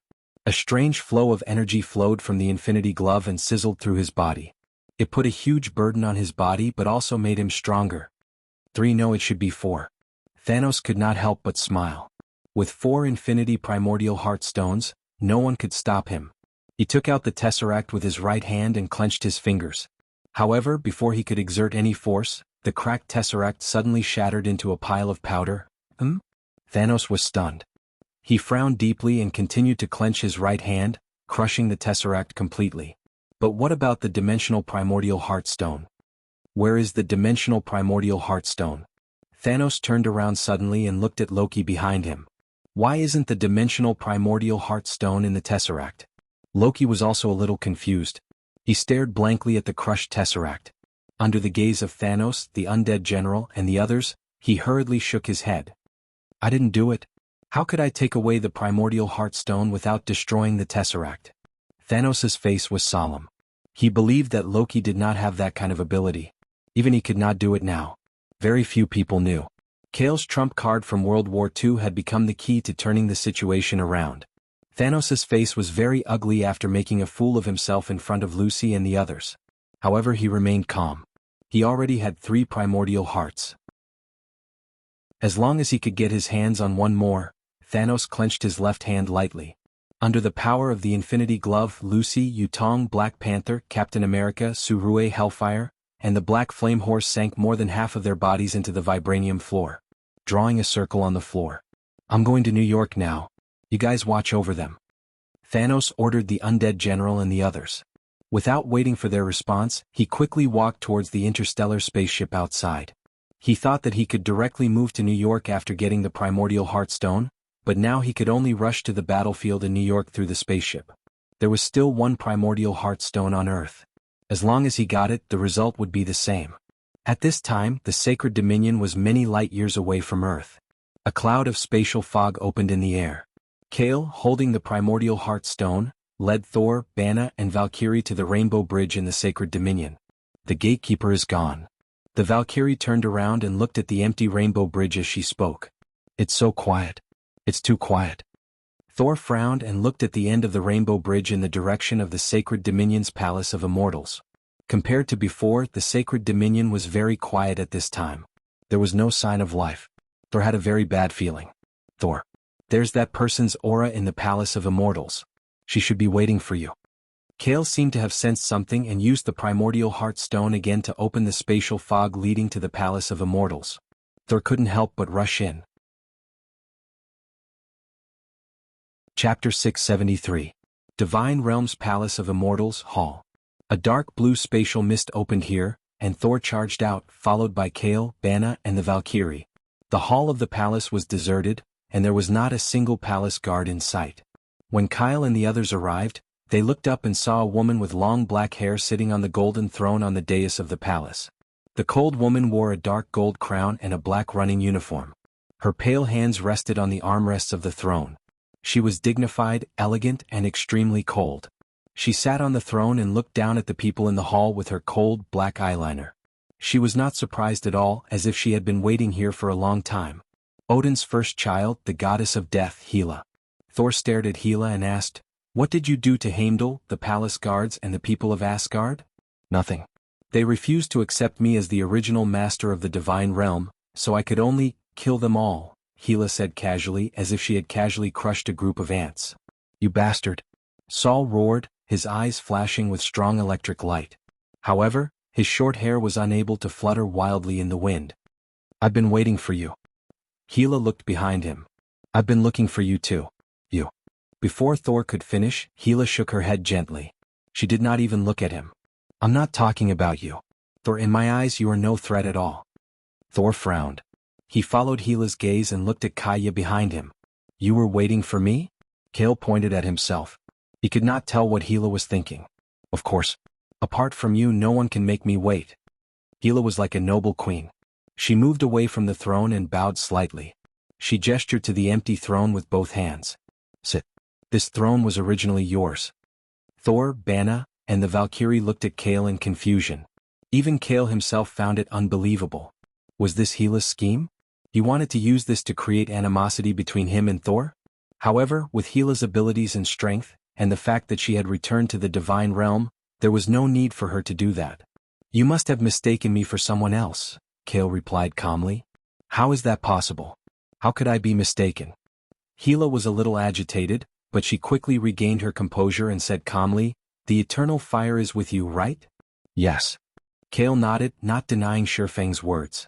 After all, this was something that practically everyone in God's domain knew. However, when he took away the eternal flame, Hela was no longer in the divine dominion. She was imprisoned in the world of death. He added, "This is a gift from Odin." "No." Hela shook her head and asked, "With how important the eternal fire is, do you think anyone can get it?" "The eternal fire is a key item that can determine the survival of God's domain." Thor was stunned. Indeed, he had not noticed it before. Now that he thought about it carefully, he realized that the fire of eternity was something that could cause the twilight of the gods. Sol was also puzzled as to why his father would let Kyle take the fire of eternity away from Odin's treasury when he first met him. The Valkyrie lowered her voice and said, "The eternal fire is the flame of life in God's domain. It has a lot to do with the undead army of the goddess of death." At this time even Banner, who did not know the inside story, understood a little. To sum it up, The eternal fire was 10 times or 100 times more important than Heimdall's holy sword or even Thor's hammer. Odin would definitely not give it to an outsider so easily. Do you understand now? That's because the eternal fire was originally yours. You must be that person. Hela's tone was firm. How could she be wrong no matter how long it had been? The eternal fire was originally mine? Kale was confused. Thor and the others also looked at him in shock. Seeing the shock and confusion on Kale's face, Hela looked straight at him, took a deep breath and asked in disappointment, "You really don't recognize me?" This time even the Valkyrie was stunned. She had never seen the goddess of death, who had slaughtered the entire martial god army, show such an expression that only a woman would have. Kale did not say anything. He looked at her calmly. After a while, Hela seemed to understand something and muttered, "So that's why you, what do you know?" Kyle's heart skipped a beat. He suddenly remembered the battle he had with Illusion in the superpower competition on Earth. In the virtual Odin's treasury, that strange built-in mural, Hela's strange behavior, and the eternal fire that Odin had given her, all of these seemed to be faintly connected. The real answer needs to be found out by yourself. If I say it out loud, then it will be meaningless. Hela sat down on the throne, gave up the other half of the seat and said softly, "However, I still say the same thing. This throne was originally yours. You can sit on it at any time." Kale asked, "If that throne is mine, then can my words be used as an order?" "That's right." Hela nodded without hesitation. "You can do whatever you want. Your words are the law of divine dominion. Can I even let you die?" Kale's words made Thor and the others' expressions change. Only Hela remained calm and replied calmly, "Yes. However, I don't want to die now. I have to wait until the people I'm waiting for arrive." Kale silently agreed. He knew that Hela was serious. If he forced it, the goddess of death would really die. However, in his heart he did not want the woman before him to die just like that. Under the gaze of Thor and the others, Kale said calmly, "Then let everyone in divine dominion go and let us leave." Hela nodded without hesitation. "No problem. They're locked behind the cliff outside the divine palace. You can take them away at any time." "Them?" Thor's eyes widened in surprise. Kale nodded lightly. "Yes, I sensed it when I came to divine dominion. There are many energy auras outside the divine palace, and one of them is Heimdall's." "You actually didn't kill them?" The Valkyrie looked at Hela in disbelief. This was completely different from her impression of the goddess of death. Hela held her smooth chin and said helplessly, "That person doesn't like to kill her own kind." "Let's go," Kale said to Thor beside him and turned to walk toward the entrance of the divine palace's main hall. "Wait. I haven't taken revenge for my hammer, and divine dominion was left by my father." Thor was still a little unconvinced. His eyes flashed as he stared straight at Hela. "You still don't understand?" Hela smiled. "Thor's hammer, divine dominion, was created by me. Otherwise, how could Thor's hammer be broken so easily, and why would divine dominion recognize me as its master?" Thor choked. "Let's go, Thor." Kale patted his shoulder and looked at Hela. "I guess she's right. You can't win against her here unless you want to destroy the entire divine dominion." In the end, the battle ended before it even started. Kale led Thor and the others out of the divine palace's main hall, leaving Hela alone on the throne. Her beautiful eyes narrowed slightly, and as if she was really sleepy, her head tilted slightly, and her black hair fell like a waterfall. She started to doze off on the throne. She wanted to continue staying here until that person returned. Chapter 674. The Wakanda Palace suddenly quieted down.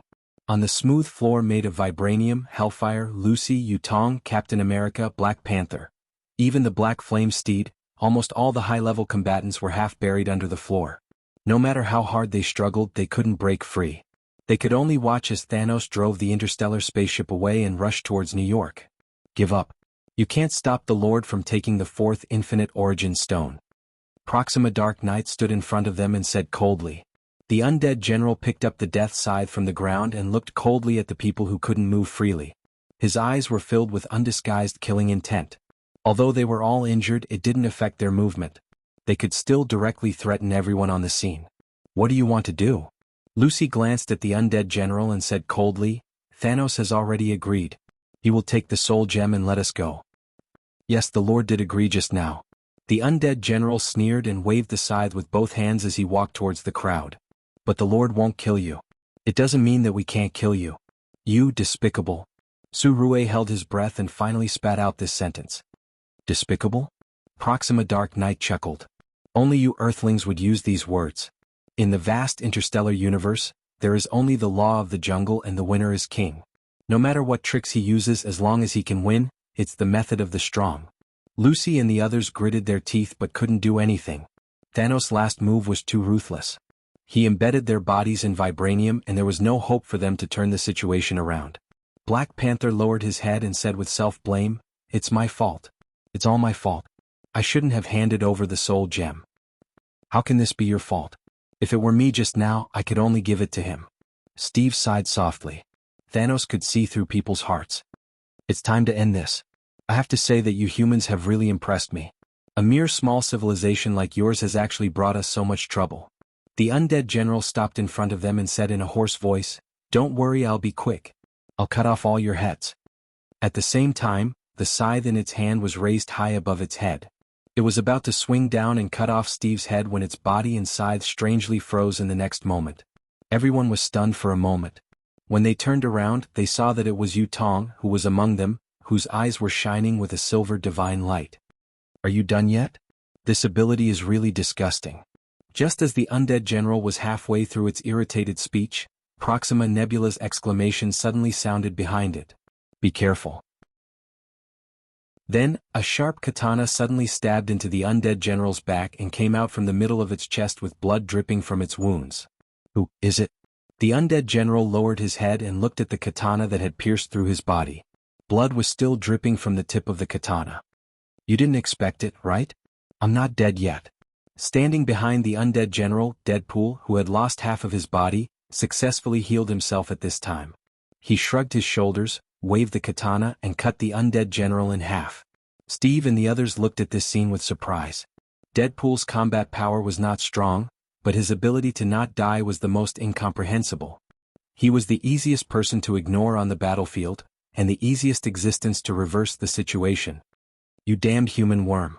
Looking at the undead general who had fallen to the ground, Proxima Nebula's eyes were bloodshot. But in the next moment, a steel left arm suddenly stretched out from behind and fiercely strangled her slender neck. Deadpool quickly kept up with the pace and sent the blood-stained sodium-carbon steel katana into Proxima Nebula's towering chest. Warm blood splattered everywhere.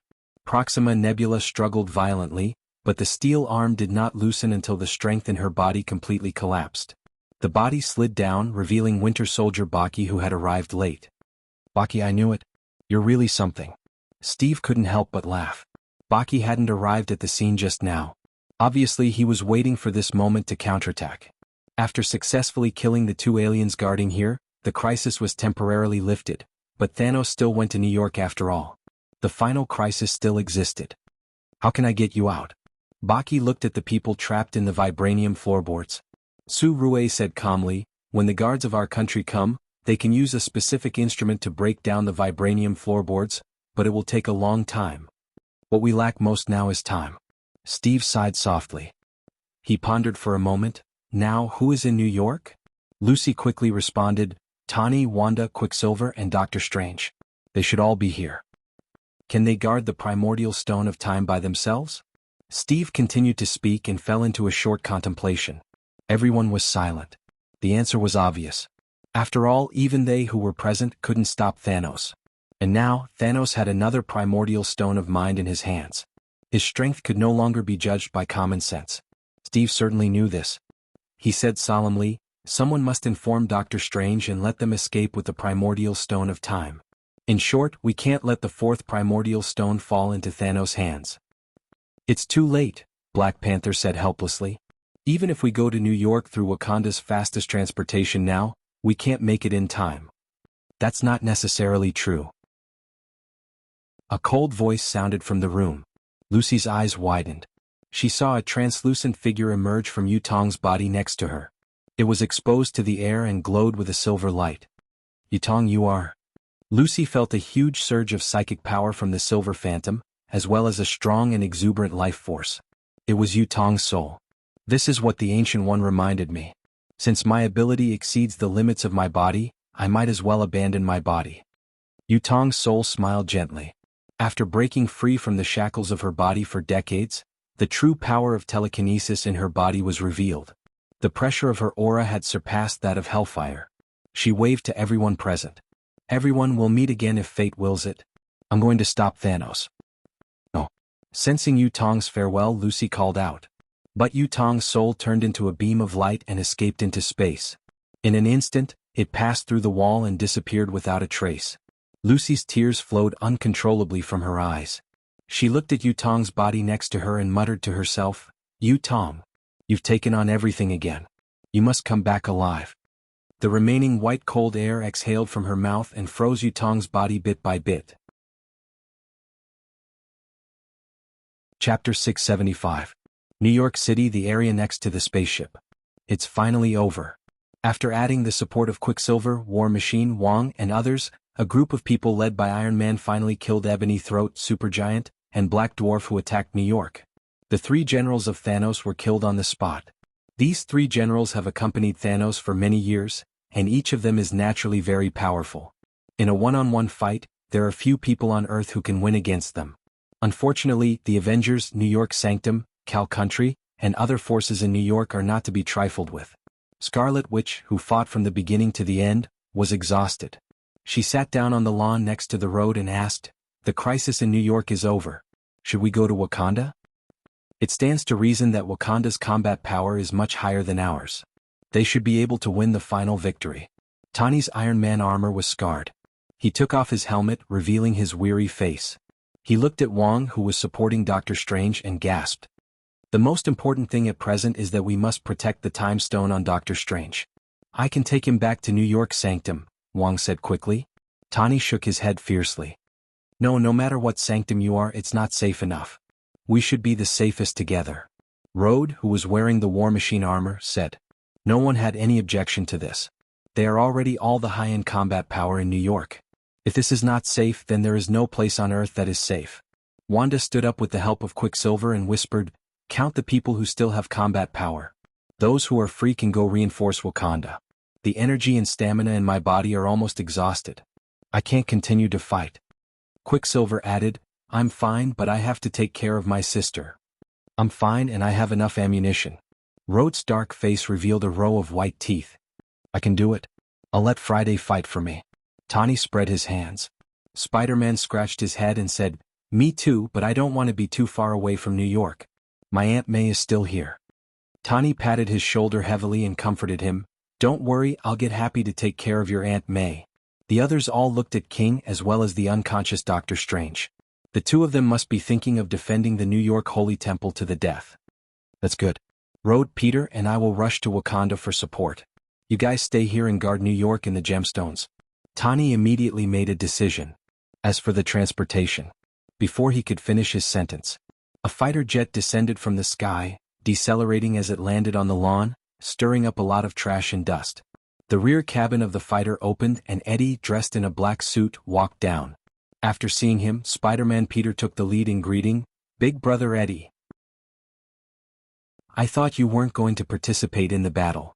Tony greeted Eddie, who had just gotten off the plane. "It's useless even if I wanted to." Eddie spread his hands helplessly. "Since the last super battle, the symbiotic toxin in my body seems to be hibernating. No matter how I summon it, it's useless. I can't transform, so I'm just an ordinary person." His abilities came from the parasitic toxin.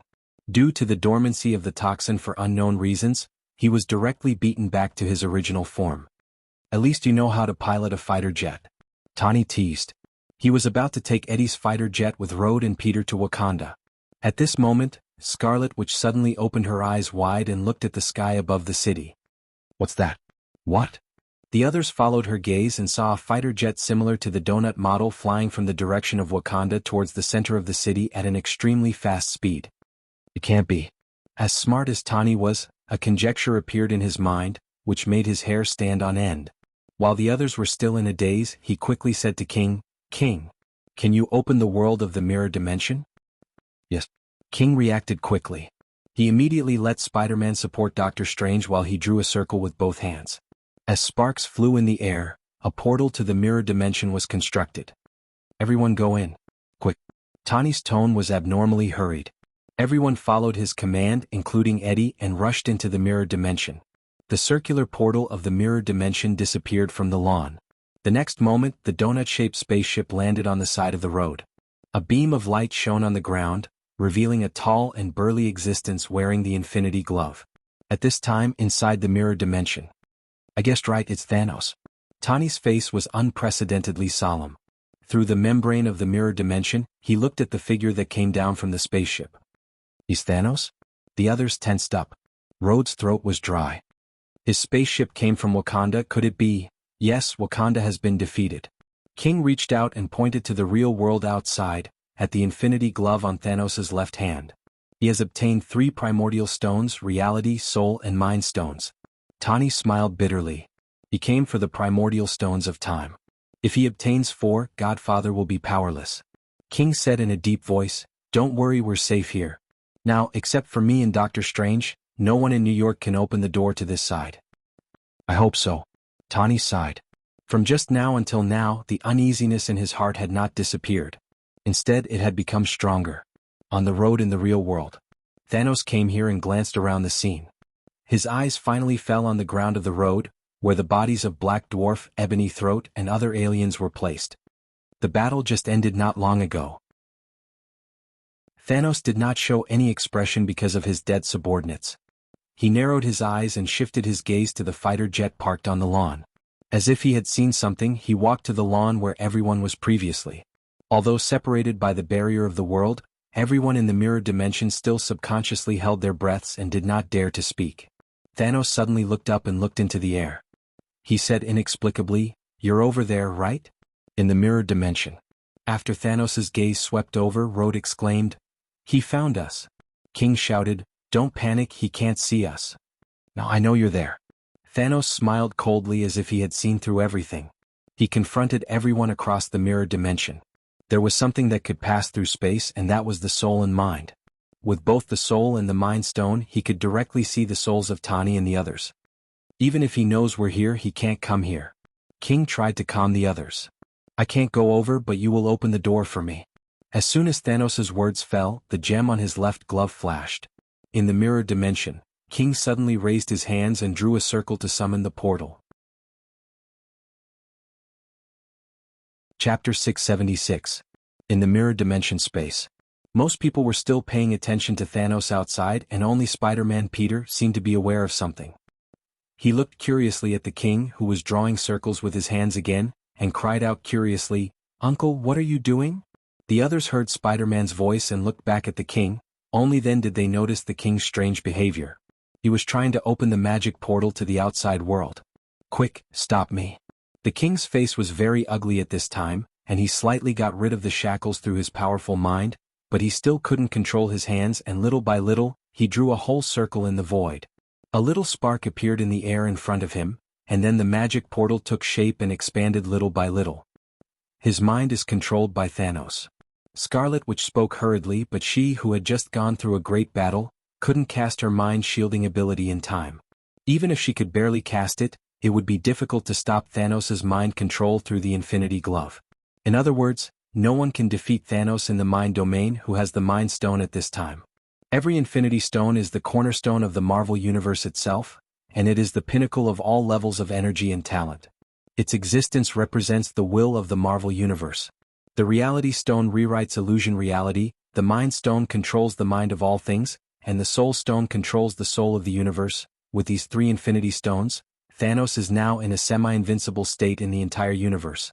Finally, before the king completely opened the magic portal, Iron Man and War Machine quickly took action, and the 2 of them, one on the left and one on the right, pulled the king's arms apart, forcing him to cancel the spell. Spider-Man shot a ball of spider web, entangling the hanging ring on the king's hand, preventing him from casting again. The spark ignited in the air, and the portal opened was only the size of a fist. After the king's spell was interrupted, the portal gradually shrank and extinguished. The crisis was lifted.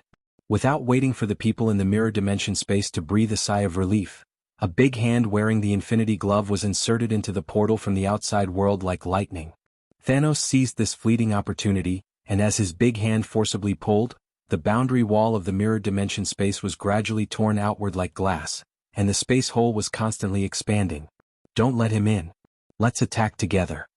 Iron Man shouted, and the engines in his hands were raised, and a bright laser beam shot towards the big hand. The war machine also opened the cannonball device on its back and used its strongest attack weapon to fire a few small missiles at Thanos' large hand. There's also Scarlet Witch's energy strike, Spider-Man's spiderweb. Regardless of whether the heroes had extra strength or not, all of them took action at this time. They did not care about anything else and launched a fierce attack at the giant hand that tore through space. Everyone knew what the consequences would be once Thanos was allowed to enter. However, in the face of everyone's collective attacks, the Infinity Glove was held up once again. All the attacks stopped an inch away from the glove, as if they were stopped by the laws of the universe. Under everyone's astonished gazes, the 3 oars inlaid on the Infinity Glove shone brilliantly at the same time. Then, the attacks that were concentrated on the giant hand were all reversed. Dodge. Everyone was forced to flee or set up defenses. Many people were sent flying by the explosion, and the mirror dimension space was in chaos. Take advantage of this opportunity. Thanos' big hand wearing the Infinity Glove exerted the power of the Infinity Gem and completely tore open a hole enough to pass through. He completely stepped into the mirror dimension space from the outside world. It's over now. Seeing this scene, Eddie, who had no combat power at the moment, smiled bitterly and could only find a corner to hide first. He pressed his right hand against his left chest and urged anxiously in his heart, "Toxin, what's wrong with you? Now it's time for you to take action." Toxin still had no reaction. Since the superpower competition, it seemed to have left Eddie's body. Thanos. Iron Man quickly got up from the ground and looked at Thanos, who had entered the mirror dimension space. The engines on his hands and feet were started at the same time, and he swooped towards Thanos at a low altitude, shooting several energy beams from his hands on the way. Stark. Looking at Iron Man flying towards him, Thanos whispered. He blocked the energy beam with his unprotected right arm, and the Infinity Glove on his left hand flashed, creating a group of birds out of thin air that flew towards Iron Man. Iron Man's vision and flight were seriously interfered with by the birds, and he could only be forced to slow down, but Thanos grabbed his neck in front of him. "Let him go." War Machine shouted and continued to launch small missiles. Thanos didn't even look at him. With a wave of the Infinity Glove, War Machine and several small missiles all flew out and disappeared into the building next to the mirror dimension space, causing a big explosion. Huh. Thanos glanced at the open space next to him and stimulated the power of the Infinity Glove. Quicksilver, who was running fast next to him, was blocked by several generated walls. "Let go of Mr. Stark." Spider-Man leaped over, and in the air he turned on the killing mode. Several mechanical claws stretched out from his back like a ferocious steel spider. Slayer Overlord's infinite boxing glove was gently clenched, and Spider-Man stagnated in the air. He had too little experience with the enemy, and he was still a child. His mind was instantly attacked, and then he fell straight to the ground. In a short period of time, 2 or 3 superheroes were defeated one after another, and none of them were able to withstand a single blow from Thanos. Scarlet Witch and King, both of them were unable to make a move because of the rebound attack just now. "You can't stop me," Thanos said in a deep voice, and his eyes fell back to Iron Man, who was in front of him and had his neck pinched by his right hand. Iron Man was still struggling, and the palm engine was close by, and he fired a shot at Thanos' chest. With the Titan bloodline, Thanos, who was stronger than Hulk in terms of physique alone, didn't care about these energy attacks at all. His right palm continued to shrink, and the armor on Iron Man's neck began to crack. "Let go of me." Iron Man used the engine as power and used his hands, which had transformed into hammers, to hit Thanos' face fiercely. Thanos' nose bled a little, but he ignored it and continued to shrink the fingers of his right hand. The neck of the Iron Man suit shattered inch by inch. Just as Iron Man was about to be crushed to death by Thanos, a figure under the pull of a dark red cloak floated up into the air and transformed into dozens of doppelgangers. Each doppelganger released a golden magic whip, which densely intertwined into a net and firmly entangled Thanos' hands and body together. It was Dr. Strange. The wound on his forehead was still bleeding, but he had finally regained consciousness and stopped Iron Man in time before he was killed. "Let him go, the primordial stone of time is with me," Dr. Strange said coldly. "I saw it." Thanos stared straight at the magic pendant that Dr. Strange was wearing. There was a faint green light that was exclusive to the primordial stone of time. He let go of Iron Man in his hand and fought against Dr. Strange, who was at full power. This war was not over yet. Chapter 677. At this moment, in the mirror dimension, In the space that replicated the streets of New York City in the real world, Iron Man, Spider-Man, Scarlet Witch, King. Most of the superheroes had lost their ability to fight after a round of powerful bombardment. They were lying around the lawn that had turned into a battlefield. Now, the only one who could keep the Origin Stone of Time was Doctor Strange himself. Doctor Strange seemed to understand this point as well. He directly cast a doppelganger. Dozens of magic whips lengthened like golden light intertwined into a net, tightly wrapping around Thanos, who was wearing the Infinity Glove. Mage, it's useless. Thanos shook his head lightly. As he continued to tighten his grip on the Infinity Glove, a ball of flame was released from above his fist and rushed toward the dozens of Doctor Strange floating in the sky in front of him. All the whips and shadows were instantly destroyed by the fire attack. Doctor Strange flew backward, trying to put some distance between them. Where do you think you're going? Come here. Thanos smiled coldly and reached back with his left hand. The area between heaven and earth in front of him automatically pulled forward, and Doctor Strange also approached him. Doctor Strange's expression changed slightly, and he built a temporary magic shield in front of him. Thanos clenched his left hand into a fist, and with the power of the Infinity Glove, he shattered the magic shield with one punch. They were not on the same level. As the only Titan in the universe, Thanos' physical strength was already unparalleled. It was hard to find a match in the universe. With the Infinity Glove and the 3 Infinity Stones, he greatly compensated for the power of the laws. His strength was not on the same level as them. The Infinity Glove sank into Doctor Strange's chest and passed through his body without any hindrance. Thanos raised his eyebrows and watched Doctor Strange's body in front of him turn from solid to illusory. So, it was just a magic clone. Thanos quickly looked up and saw that in the sky, Doctor Strange's real body was drawing circles to open a magic portal and was about to escape to the real world outside. Enough. Thanos raised his foot impatiently and stepped directly on the chest of the Iron Man lying on the ground, causing his body to sink into the grass. The armor, which was already close to its limit, could not bear the burden and started to crack. The magical door leading to the outside world had been opened. The magical cape fluttered in the wind, but Doctor Strange's floating body came to an abrupt stop. You can run, but I will kill everyone here. Thanos' ugly purple potato-like face was indifferent. He continued to stomp down, causing Iron Man to scream. He glanced at the superheroes who were still on the field. It was the same move again, but it was a tried and tested move. Thanos, if you dare to do that, you will definitely regret it. Doctor Strange turned around and looked coldly at the invincible yet despicable Thanos. I have no fear. As long as I can achieve my goal, even if I have to sacrifice myself, so what? Thanos replied in a low voice as he stared at Doctor Strange. So, you want to escape with the Origin Stone of Time and struggle a little longer? Or do you want to use the Origin Stone of Time to exchange for the hostages here? Doctor Strange did not respond. He glanced at the spell portal behind him, then at the superhero in the mirror dimension below, and finally sighed heavily. Such a situation seemed to have been predestined. No matter what, he could not keep the Origin Stone that the Ancient One asked him to protect. After 3 seconds of silence, Doctor Strange said with difficulty, I will give you the Origin Stone. He used both hands to cast a spell on the necklace in front of his chest. As the necklace clicked open, a Origin Stone with a green glow flew out from within. The Origin Stone of Time. The 4th one. Thanos' eyes lit up slightly, and he no longer paid attention to Iron Man on the ground. He stepped forward and walked towards the falling gem.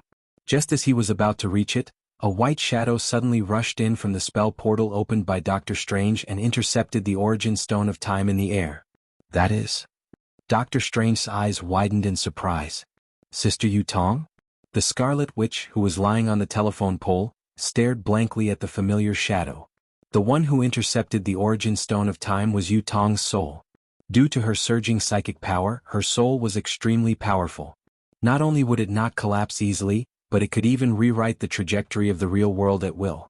After Yutong's soul seized the Origin Stone of Time, she rushed towards the spell portal at high speed, but soon stopped in the air. Not far behind her soul, Thanos raised his left hand, holding the Infinity Glove in the air. Her soul and the Origin Stone of Time flashed at the same time. If it was in the past, I might not have been able to do anything to you. But now, I have these 2 Origin Stones in my hands. Under Thanos' words, no matter how hard she struggled, Yutong's soul was quickly pulled back. It's over, it's all over. Eddie, who was hiding in the dark, sighed. No one could stop Thanos from getting the 4th Origin Stone. No one could. But at this moment, Thanos suddenly took the initiative to let go of his left hand, allowing Yu Tong's soul to break free. The members of the Avengers were all stunned. What was going on? Even Yu Tong's soul couldn't understand for a moment. Just now, her soul was almost torn apart by the power of the Origin Stone. It was impossible to protect the Origin Stone of Time. Of course, this was not Thanos going easy on her. It was because he sensed in advance that on Earth, the existence that was enough to threaten him had returned. Thanos narrowed his eyes solemnly and slowly turned around. The others followed his gaze and saw that there was a dark gray space fog. Across the universe, who knew how many light years away, a familiar tall figure appeared from it. Boss. Godfather? Boss. Patriarch. Mr. Kale? That figure was like the backbone of Earth, but the moment he appeared, everyone on the scene who had originally fallen into despair showed a relieved smile. That man was back. Yes, the person who walked out of the space fog was Kale. They finally succeeded in stalling him and waited for Kale's return before the Origin Stone of Time was taken away. It wasn't just Kale. When he walked out of the fog, Thor, Dr. Banner, Valkyrie and Lorna, Scarlet Witch and Quicksilver couldn't help but call out. It's me. Lorna smiled and then looked coldly at Thanos. You didn't expect it, did you? You asked me to stop the boss, but I brought the boss back ahead of time. Well, since I'm back, it's all right. Kale's words were calm, but they contained endless anger. After returning here, he instantly understood the situation. He didn't expect it. Thanos would be so decisive and take advantage of his absence to directly invade Earth with troops. And he maintained cooperation with Loki and directly obtained the key Origin Stone of Reality. But it was still too late.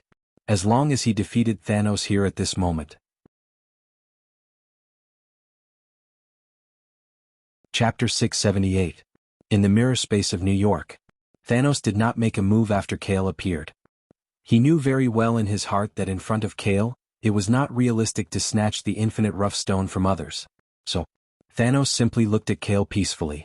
He looked at this man whose strength was so strong that he could not be considered a human, and was invincible in the Milky Way alliance. Kale also looked at him quietly. Thanos was as he expected.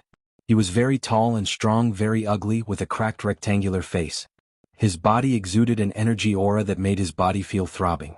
A long time ago during World War II, the Great Battle of New York, from the moment they came into contact with the rough stone, they had already indirectly fought. Loki, Lorna, and even became each other's pawns.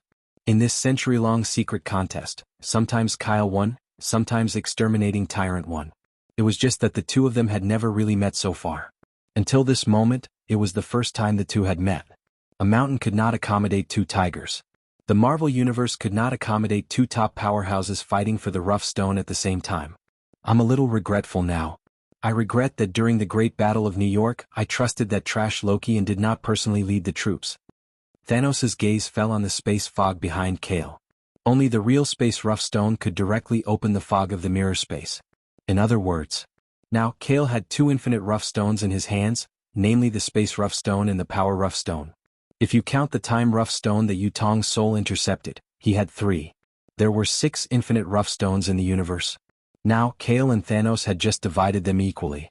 The only difference was that Thanos' biggest reliance was the infinite gloves, which could perfectly exert the supreme power of the infinite rough stone. Kale's biggest reliance was the space rough stone, and the Protoss fire energy that he got from drawing cards. The power of the fusion of each other, the double star form. So far it could be considered a draw. After today, the century-long war that covered the entire Marvel Universe finally came to an end. Do you want to come at me together? Thanos was expressionless as he looked at Thor, Dr. Banner, and the others behind Kale. Now, Kale had another advantage, which was that this was his home ground. Behind him were the Avengers, the Cal Country, Wakanda, and other top forces on Earth. Of course. Thor was about to speak but was interrupted by Kale. Thor, all of you don't do anything. Bring the injured out of the mirror space. Can we let them go? All 3 Origin Stones are with me. Kale narrowed his eyes and looked at Thanos. Sure. Thanos nodded. He was also a little afraid. The strength of Scarlet Witch, Doctor Strange, Quicksilver, and Thor on the field couldn't be completely ignored. If these people attacked together without fear of death, the outcome of this war would be hard to say. Yes, if it was just Kale alone, even if the other party had 3 Origin Stones, Thanos still didn't think that Kale could defeat him. We can Dr. Bana still wanted to say something, but after meeting Kale's calm gaze, he nodded helplessly. Now more than half of them were injured. If they forced themselves to stay and fight, most of them would only be a burden. Kale would be restrained and unable to safely display his true strength. After Thor and Dr. Bana looked at each other, together with Valkyrie they lifted Iron Man, King, War Machine, and other heroes who were seriously injured. Doctor Strange fell from the sky to the ground and opened a magic portal to the outside. Thanos and Kale didn't make any more moves. About 10 meters away they quietly looked at each other. Boss. Yutong's soul floated in front of Kale and handed him the Origin Stone of Time. Kyle took the Primordial Stone of Time in his hand. He looked at Yutong's current posture. He knew very well that this Primordial Stone of Time was something that everyone on Earth had tried their best to keep. It carried a weight that far exceeded its own. Yutong's soul said softly, "My mother and the others are fine, but they are still trapped in Wakanda and can't come here." "That's good." Kale nodded gently and said to Yutong's soul, "You can go out too." "No, I want to stay by boss's side." Yutong's soul shook her head fiercely for fear that Kale would use the power of the Origin Stone to expel her. She simply poured into his body and stayed. Kale whispered, "If you stay in my body and I fail, you will die too." "I know, that's why I want to stay." Yutong said telepathically, "As long as boss is here, even if it's hell, I'm willing to go with you. If it's not for you, I'd rather not even have a soul anymore." During World War II, when Kale rescued her in that dark underground laboratory, her body and mind no longer belonged to her. "Then stay and fight with me." Kale's lips curled up slightly. He didn't let Yutong leave. Yes, a long time ago, since the war in Tokyo, their lives were tied together. "Sister." Not far away, Lorna saw this scene and her eyes were hazy with tears. She was happy, sincerely happy for Yutong. "You must win the final victory, I'll wait for you outside." Lorna took one last look at Kale and took the lead to leave through the magic portal. She was afraid that she couldn't help but want to stay. The Iron Man armor covering his body was all removed. Tani was supported by Dr. Bana and Spider-Man, one on the left and one on the right. He looked back with difficulty. "Godfather, you must win." "Of course, when have you ever seen me lose?" Kale showed a confident smile. If he wins today, Tani's tragic fate of dying as Iron Man will also be reversed and ended. "That's good." Tani believed in his godfather, so he followed Dr. Bana and Spider-Man out of the mirror dimension. "Boss, kill him." Eddie's words were concise as he helped Quicksilver out. Then, Doctor Strange, King, Valkyrie, Thor. Everyone left the mirror dimension one after another. Scarlet Witch looked at Kale's back. For some reason, she suddenly had a strong premonition that she would never see the man in front of her again. This premonition made her heart ache violently, and she suddenly broke away from Valkyrie's support. Her body, which had recovered a little strength, turned around and rushed behind Kale, hugging his waist tightly with both hands. "Wanda?" Kale lowered his head in surprise. "This is a hug for Sister Yutong, don't get me wrong." Wanda bit her lip tightly and cried, "Remember? There are many people here waiting for you. Me, Lucy, Sakuragi. We are all outside, waiting for you to win the final victory and come back to us. Don't worry." Kale patted her hands, his eyes condensed with unprecedented firmness, and responded calmly, "I will win. I will definitely come back to you. I believe in you." Wanda left. After she left, the magic portal disappeared, and only Thanos and Kale were left in the huge mirror dimension. "Sorry to keep you waiting." Kale looked forward. "It's just goodbye. For the victory of this battle before I came here, I also said goodbye to the most important people in my life. It's a farewell." The sadness on Thanos' face disappeared, and then he clenched his left fist, and the 3 inlaid raw stones shone brightly. "Come on. Let this war come to an end here." Chapter 679. Only Thanos and Kale were left facing each other in the mirror dimension. Venom. Without any hesitation, Kale directly pulled out the Venom creature card and entered the symbiotic mode to strengthen his physique. Venom could still only increase his physique by 20%. Although 20% was a small amount, coupled with Kale's current divine body, he could basically ignore energy bombardment. Physical damage resistance was measured by stellar level. Then, colorful flames burned on the surface of Kale's body, enveloping his tall and perfect body, making his already powerful aura several times stronger. His spirit and body reached the peak of a critical point. Double star form. Since the opponent was Thanos who had the Infinity Glove, Kale did not use any fancy tricks. Other means were too weak, so he simply used his strongest two modes. Amazing, what an amazing junior. Thanos narrowed his eyes solemnly. Kale's aura in front of him had surpassed and suppressed him, who had been conquering the universe for many years. Judging from the genetic potential of humans and titans, he was completely defeated. If it was before I got the Infinity Glove, I might not have been able to defeat you. Perhaps I really can't beat you. Unfortunately, you're still one step too late. As soon as he finished speaking, Thanos suddenly stretched out his left hand and grabbed a handful of air with the Infinity Glove. The next moment, around Kale's body and even above his head, a very thick special steel plate suddenly appeared, wrapping him like dumpling filling and quickly collapsing into a ball. Thanos' expression changed slightly. He quickly noticed that Kale was no longer in the square box that had shrunk into a ball. Instead, he came to his back. This punch is for the Avengers. The fist burning with flames landed on Thanos' back. The armor on his body immediately cracked and a fist mark appeared.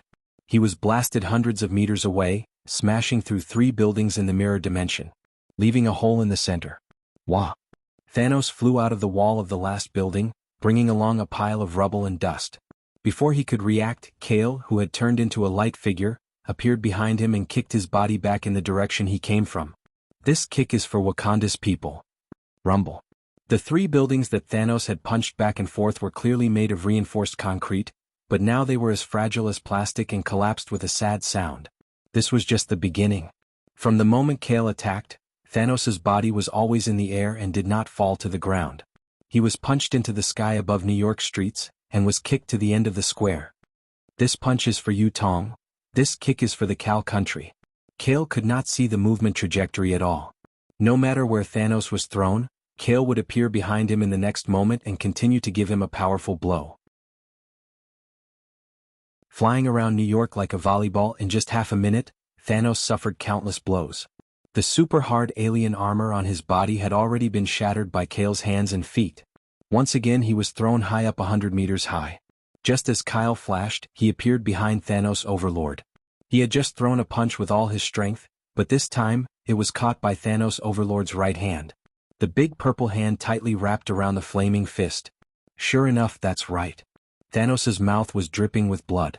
He turned around and stared at Kale behind him. That's not because you're too fast, but because you borrowed the power of the Dimensional Stone. That's why you're so fast that I can't react in time. Did you just notice? Kale looked up coldly. His eyes were shining with a holy and dazzling blue light. Terrifying blue energy was escaping from the surface of his body. Even his hair was sizzling and turning blue. His body seemed to have broken through the barrier of space. That was the supreme power of the Dimensional Stone. It allowed him to move freely within the earth as he wished. Coupled with the extreme speed of the dual star form, he was as fast as the Marvel Universe. How did you do it? You don't have the tools to control the Dimensional Stone. Thanos looked at Kale solemnly and blankly. He had studied for more than 10 years before he found the way to control the power of the Infinite Stone through the Infinity Glove. I ate the Dimensional Stone. Kale replied calmly. He continued to throw another punch. The fist crossed the distance and landed on Thanos' chest with extreme speed, sending him to the street below. Bang! His body created a deep pit on the ground. Thanos climbed out of the pit and looked at Kale, who was floating in the air, as if he were looking at a monster. You're crazy. Your body won't be able to take it. Since the beginning of time, overlords who had tried to use their bodies to withstand the power of a single-dimensional stone would be annihilated by the stone in the end. There were no exceptions. After all, it was the Infinite Stone, the most powerful item in the universe. It wasn't something that could be controlled by living beings. Even if Thanos could control a large amount of power through the Infinity Glove, his body would still suffer irreversible damage at the moment. Not to mention that he had swallowed the Infinite Stone directly. Let's see if my body can't take it anymore, or if you'll be killed by me first. Using the power of the Dimensional Stone, Kale flashed close to Thanos again and sent him flying again, crashing through a 5-star hotel building. The fact that he dared to swallow the Origin Stone of Space was not something he did casually, but something he had done after careful consideration. In Kale's view, if he didn't use the power of the stone, it would be impossible to defeat Thanos, who had the Infinity Glove and 3-dimensional stones. And his Superman avatar, Caesar, had once swallowed the Dimensional Stone. Now his body was as strong as Superman's avatar. Coupled with the twin stars derived from the Dimensional Stone, He had the amazing idea of using his body as the carrier of the Rubik's Cube to control the dimensional stone. It was just an idea, but when he swallowed the dimensional stone, Kale still felt like his stomach was about to explode. The powerful space energy overflowed from his body, and the twin stars burning on his body turned into the dark blue space attribute. Although it was too risky, his body withstood it. Kale flashed close to Thanos and swung his fist. But this time, Thanos had expected it. His left hand, wearing the Infinity Glove, caught the powerful fist. "Got you." Thanos held Kale's fist tightly and used the power of the three-dimensional stones to suppress Kale, making him unable to flash away for a while. As the three Infinity Stones, reality, mind, and soul, glowed brightly on the Infinity Glove, Kale suddenly had an extremely ominous premonition. You can only extract the power of one-dimensional stone after all. I have three-dimensional stones in my hands. Now I'll let you see the true power of these three-dimensional stones stacked together. Thanos' face was solemn and indifferent. As the energy backfired on his body, dozens of shackles emerged from the void and firmly locked every inch of Kale's body. He couldn't flash away. Kale's face changed. Then, the thunder that fell from the sky, the lava that spewed from the ground, the storm that tore everything, the big explosion of a supernova, all the power that the universe could produce naturally welcomed a small-scale explosion near him. The combination of the three-dimensional stones, reality, mind, and soul, allowed Thanos to create things out of thin air and even modify reality. Chapter 680. Rumble. Thunder, lava, storms, meteors, landslides, cracks in the ground, only nature could produce such a powerful force bombarding Kale. After all the energy gathered at one point and exploded, even the light in the sky disappeared. A black hole appeared in the middle of New York. Even with the Infinity Glove as a transition and suppression, Thanos, who used the power of the three primordial stones at the same time, still groaned in pain. A stream of fresh blood flowed down from the corner of his mouth. He wiped the blood from the corner of his mouth with his right hand and looked forward. The streets and roads of New York in front of him had all been destroyed. Above the empty hole with a radius of 100 meters, dozens of iron chains that locked the surrounding skyscrapers were still tightly wrapped around Kale's body. After a round of attacks with part of the power of the three Infinity Stones, the blue flames on Kale's body flickered like a candle flame, in danger of being extinguished at any time. No matter how hard Kale struggled, he couldn't break free from the chains on his body. Instead, the more he struggled, the tighter the chains contracted. The energy of the primordial stone that was bursting in his body also showed signs of being suppressed. He couldn't use instant flash to escape. It's useless. That chain is the chain of eternity, a divine weapon of the same quality as the Infinity Glove. I made it especially for you. Even I can't break it. It can also suppress the divine energy in the body of living beings. Thanos said coldly. His left hand clenched the Infinity Glove, and the condensed thunder, flame, frost, and earth thorns continued to appear on the top of the glove. They continued to fly toward Kyle and landed on his chained body, producing powerful explosive waves of different attributes. The weakened flames on Kyle's body only managed to block a little. Those astonishing supernatural attacks landed squarely on Kyle's body, causing the venom in his body to let out a sharp cry. Because these attacks were mixed with flames and ultrasonic waves. Boss. Yu Tong, who was lodging in Kale's body, exclaimed uneasily. Don't worry, I'm fine. Kale gritted his teeth and responded with difficulty. He was relying on his superhuman body to withstand the attacks.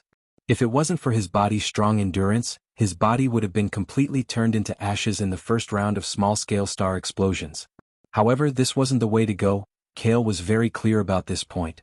These iron chains wrapped around his body were restricting and wearing down the divinity and energy in his body. As for Thanos' near-infinite supernatural baptism through the Infinity Glove, even a planet would be destroyed. The divine body was indeed powerful, but it wasn't invincible. As long as it was within the range of a living being's domain, there was a limit to how much the body could withstand. If this continued, he would die.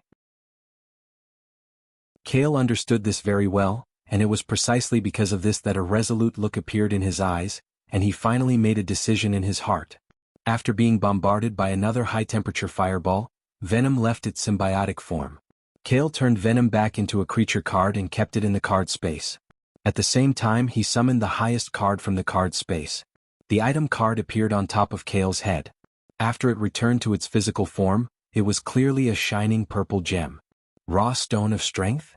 Thanos opened his eyes wide in surprise, and the Infinity Glove's attack was a beat slower. Then he saw the raw stone of strength falling down, and Kale, who happened to be entangled by the iron chain, bit it. His heartbeat stopped at this moment. Rolling his eyes, Kale almost choked on the raw stone of strength. His dry mouth chose to hold his breath, and with a gulp, he swallowed the gem in his mouth. Looking at this shocking scene, Thanos blurted out in surprise, "Are you crazy?" He was really crazy. Since the Big Bang, no living being dared to use their body to forcibly bear two Infinity Stones at the same time. Not to mention eating it. Madman, this was a real madman. Before Thanos had time to think, Kale, who was imprisoned by the chain of eternity, suddenly growled. His originally blue eyes flashed with a devilish purple color. His body expanded like a balloon, and the surface of his body was in a state of cracking. Powerful and violent purple energy gushed out from it. Clang. With several crisp sounds, the chain of eternity was forcibly broken. Then, it was disintegrated into nothingness by the overflowing purple energy. Ah! Kale, who was freed from the iron chain, floated above the hole, holding his stomach with both hands as he roared and rolled on the ground. The blue and purple energies of the two powerful gems overflowed from the surface of his cracked skin. Like a raging flame, they enveloped Kale's body and tore his enlarged body into pieces inch by inch. Yutong's soul rushed out of Kale's body and anxiously shouted to Kale next to her, "Pull yourself together, boss. It's useless, it's already over." Thanos shook his head slightly and coldly looked at Kale, who was rolling in the air. The raw stone of strength is the strongest to increase a living being's physique, but also the most serious burden on the human body. After swallowing the space raw stone, his body has reached its limit. Now, the raw stone of strength will completely annihilate him into ashes. How could it be? Yutong's soul stared blankly at Kale, who was rolling on the ground in pain. As the energies of the raw stone of space and the raw stone of strength wreaked havoc, Kale's body began to collapse inside and outside at the same time. In the next moment, when he was about to completely turn into ashes, Kale suddenly opened his blue and purple eyes. His collapsed body began to heal at an extremely fast speed. His body's super-fast self-healing speed reached a temporary balance with the two energies that were destroying his body. It allowed Kale to take back control of his body for a moment. In just a split second, Kale ignored the distance between them and flashed in front of Thanos.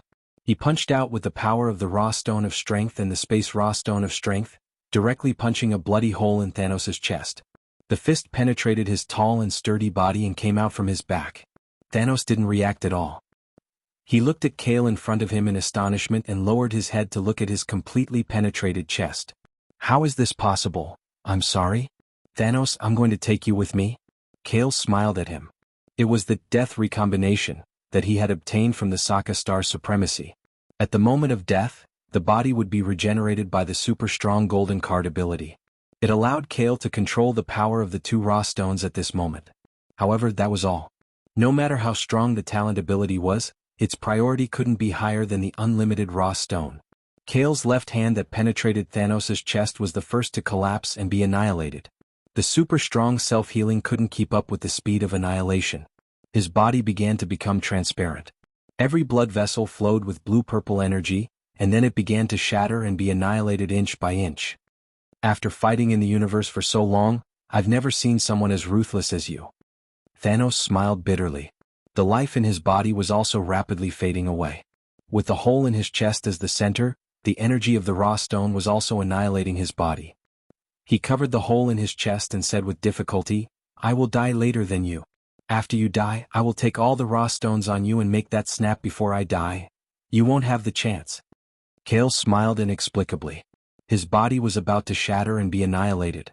Finally, he raised his left hand and threw the third raw stone of time into his mouth like a peanut. Thanos widened his eyes in despair. "No." Yutong's soul wailed and rushed toward Kale's half-transparent body. "It's a pity that I won't be able to see you again." Kale muttered to himself. A merry-go-round flashed through his mind. At this moment he thought of Howard, Steve, Lucy, Logan, Tawny, Paige, many faces. Then, boom! A destructive energy explosion erupted from the center of New York City in the mirror dimension with Kale's body as the center. The entire mirror dimension, including New York City, was shattered inch by inch. Chapter 681. Am I dead? Where am I? His consciousness seemed to have sunk below the surface of the water. He didn't know if only his body was left or if only his soul was left. Kale was in darkness. Rather than darkness, it would be better to call it an unknown mysterious area. In this dark area there was no light, not even the concept of time and space. He was the only existence here. He was constantly wandering around trying to find a person, an item, or the boundary of this area. But there was none of this. He didn't know how long he had been wandering. It might have been a minute, a month, a year, or 10 years. Kale was completely lost here. Just like when his doppelganger Caesar was lost in the quantum field, he couldn't find the way back to his original world. Just when Kale was about to give up, he suddenly saw 3 gemstones shining with dazzling light, hanging high in the corner of this unknown area. They were the space, time, and strength stones. Why are the ores here? Kyle was stunned for a moment. Then the 3 ores buzzed and flew toward him like shooting stars. Before he could even dodge, it was shot into his body like a bullet. At this moment he understood everything. This unknown mysterious area was not there, but a world that belonged to him. After eating the 3 infinite stones he didn't die. Instead, he broke the original shackles of the world and jumped out of the local dimension. He even jumped out of all the parallel universes and became the only existence. Even if there were other Marvel parallel universes, that Kale would have died together with Thanos and not be in his current situation. Using God to describe the current Kale was a bit pale and powerless. He no longer belonged to the category of living creatures. He was more like an existence that transcended the concept of the world and time. The price for this was that no universe could accommodate his real body. So he came to a world that belonged to him. A primitive and chaotic world. So it's like this. Kale showed a bitter smile. He really didn't expect that the soul, mind, and reality stones, if used to the extreme, could forcefully change reality. As for the other space, time, and raw stones of strength, after all of their powers were released in his stomach, it allowed him to accidentally jump out of the dimension of Marvel's world and become the only him. Yutong, is Venom still here? Kale could sense that Yutong's soul was still dormant in his body. Venom was still in his body as a card.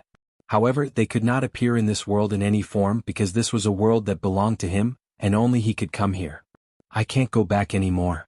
Kale looked at the boundless darkness around him and fell into silence. He was fully aware that he had left all dimensions. In other words, his own existence appeared before all other dimensions. This was the price and curse of transcending time and space. He didn't know how long he had been here. This was because this was his own world. As long as Kale willed it, he could create anything here except for living creatures. Sea, land, castle, bed, food. Although Kale didn't need to eat food now and would exist forever, he still wanted to taste the taste of food. He also set the flow of time here and deliberately set up a space boundary wall to make this place look more like a place where people lived. Just like that, he lived here alone for 1,000 years. His memories of the past gradually became blurred. Kale was tired and he even wanted to die. But now, even if he committed suicide, he would be resurrected immediately. Even if this exclusive world was destroyed, he would continue to live in the cracks of destruction. In the exclusive world. Kale was lying on the beach chair he created, looking at the sea, the sun, and the blue sky he created, drinking the wine he created, and staring blankly at the sword and torch on the table next to him. The vibrating gold sword that had accompanied him in World War II and the eternal fire that had allowed him to create countless miracles. These 2 things were brought over from the original world and could be regarded as the only 2 real things in this fake world. It's all fake. Kyle chuckled as he took a swig of wine. Then, he suddenly remembered something that he had forgotten for a long time. This world is fake. During the superpower competition, he saw this sentence in Odin's treasure vault. At that time, Kale was completely confused, but now, everything seemed to be connected. If I say, the Marvel world I used to be in was fake, then who created it? Kale muttered to himself. He thought of a possibility, the only possibility, which made him tremble with excitement. Suddenly getting up from the sofa, Kale immediately flew off the ground. As the sea and the sun continued to move away, he came to another corner of the dark area. Come on, let's try it. Kale's eyes regained his fighting spirit. He stretched out his hands and his 10 fingers curled into a circle. A little light appeared in the middle. In theory, he could create anything here. Then, how about creating a single universe with independent spacetime and laws? First, a little starlight appeared in the darkness. Kale's left finger gently poked, and the starlight immediately exploded, turning into a small cloud of mist that existed in an exclusive space but was completely isolated from this place. The universe exploded. Under the control of Kale's hands and mind, a universe gradually took shape. It was like a translucent football in his hands, glowing with circles of light. The prototype of the universe is here. First, adjust the acceleration and let it self-perfect in the laws. Looking at the prototype of the Marvel Universe floating in front of him, Kale suddenly remembered the 2 space-time coordinates he obtained from the original Mind Stone of Illusion. So that's how it is. Kale's eyes shone. He continuously accelerated the prototype of the Marvel Universe he created, making it pass hundreds of billions of years in a short time. It self-evolved and perfected until it reached the time indicated by one of the space-time coordinates. Inside the independent Marvel Universe, Kale suddenly appeared on a snowy mountain. Wearing casual clothes, he stood on the top of the mountain and looked at the vast land below that was similar to the plants on Earth, but not quite the same. A bird similar to the descendant of the pterosaur flew over his head, making a crisp cry. Kale couldn't hide the excitement in his eyes. The Marvel Universe he created was really completed. The inner Earth gave birth to real creatures, living creatures. Yes. Even if this world had been created and was fake, it was still not real. But all the creatures in this world couldn't be created. They were real and they evolved and reproduced by themselves. The first space-time coordinate refers to the Marvel Earth I created millions of years ago. Kale saw that under the snowy mountain, there were a few half-ape men with clothes that didn't cover their bodies. They were chasing an ancestor of the mammoth. Kale's body moved and the wind carried him into the sky, stirring up countless snowflakes, and flew into outer space like a rocket. The mammoth below was so scared that it directly collapsed to the ground. Several half-ape men behind it looked up in horror. They looked at the figure that was flying up and hurriedly knelt down in that direction, making whimpering sounds. Creator. Creator.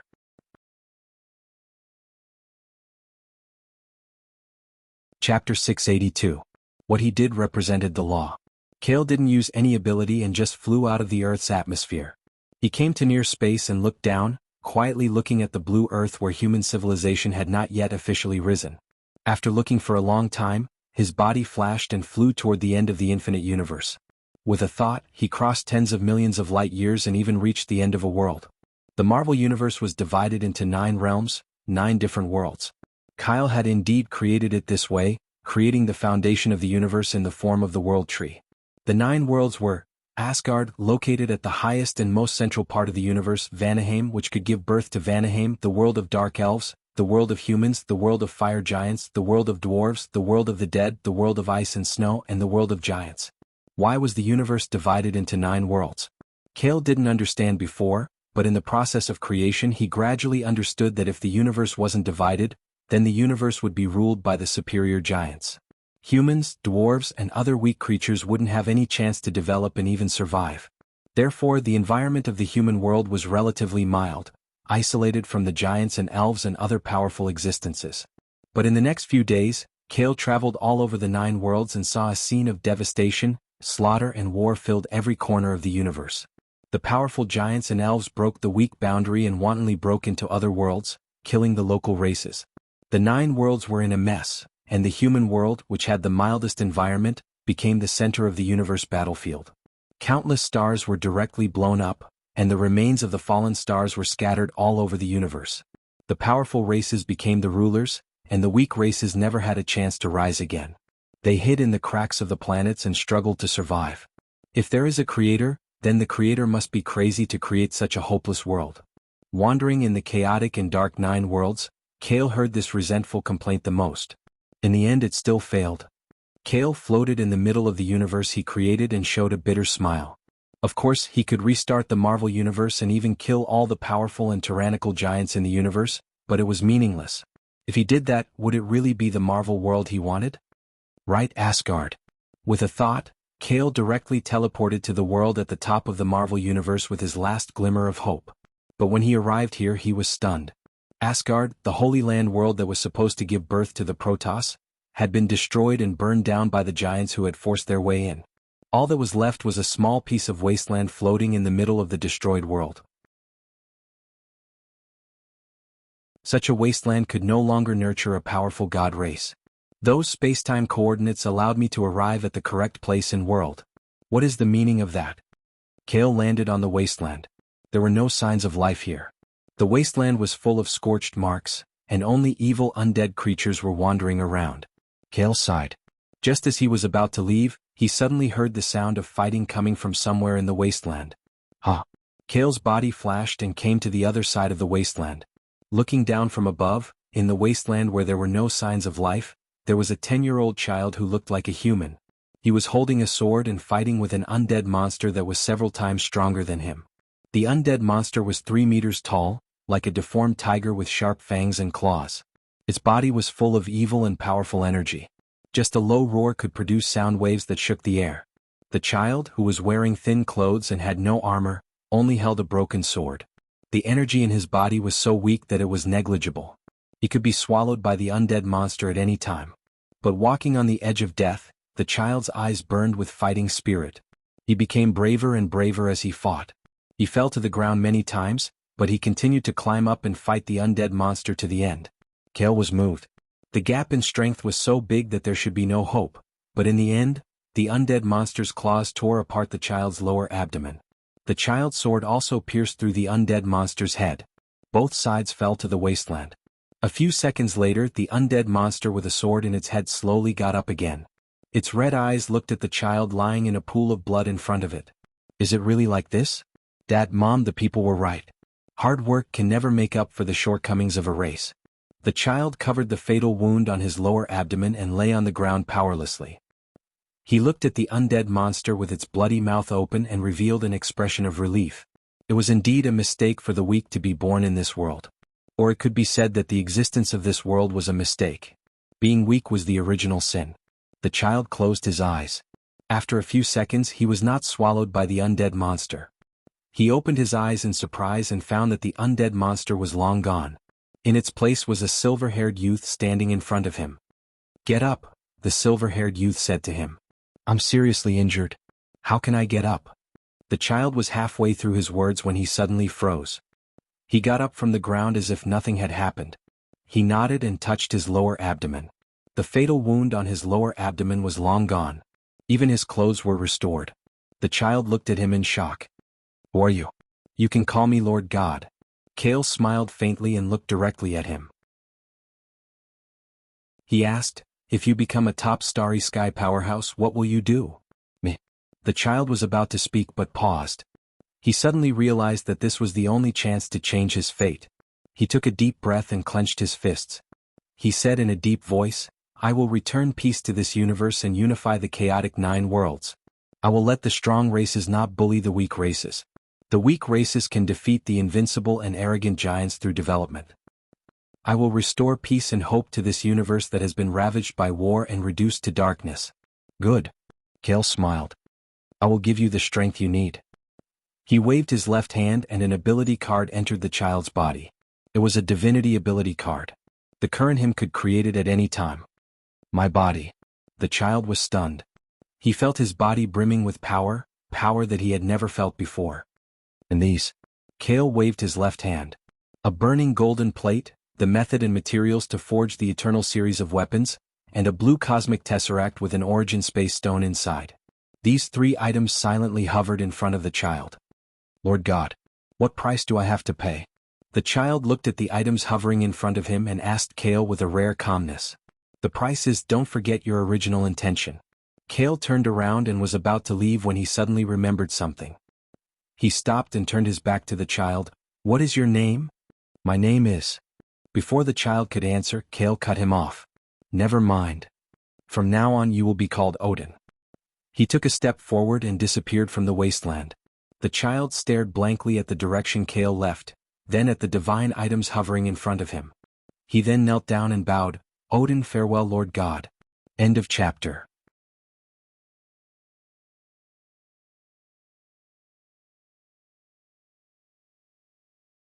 Chapter 683.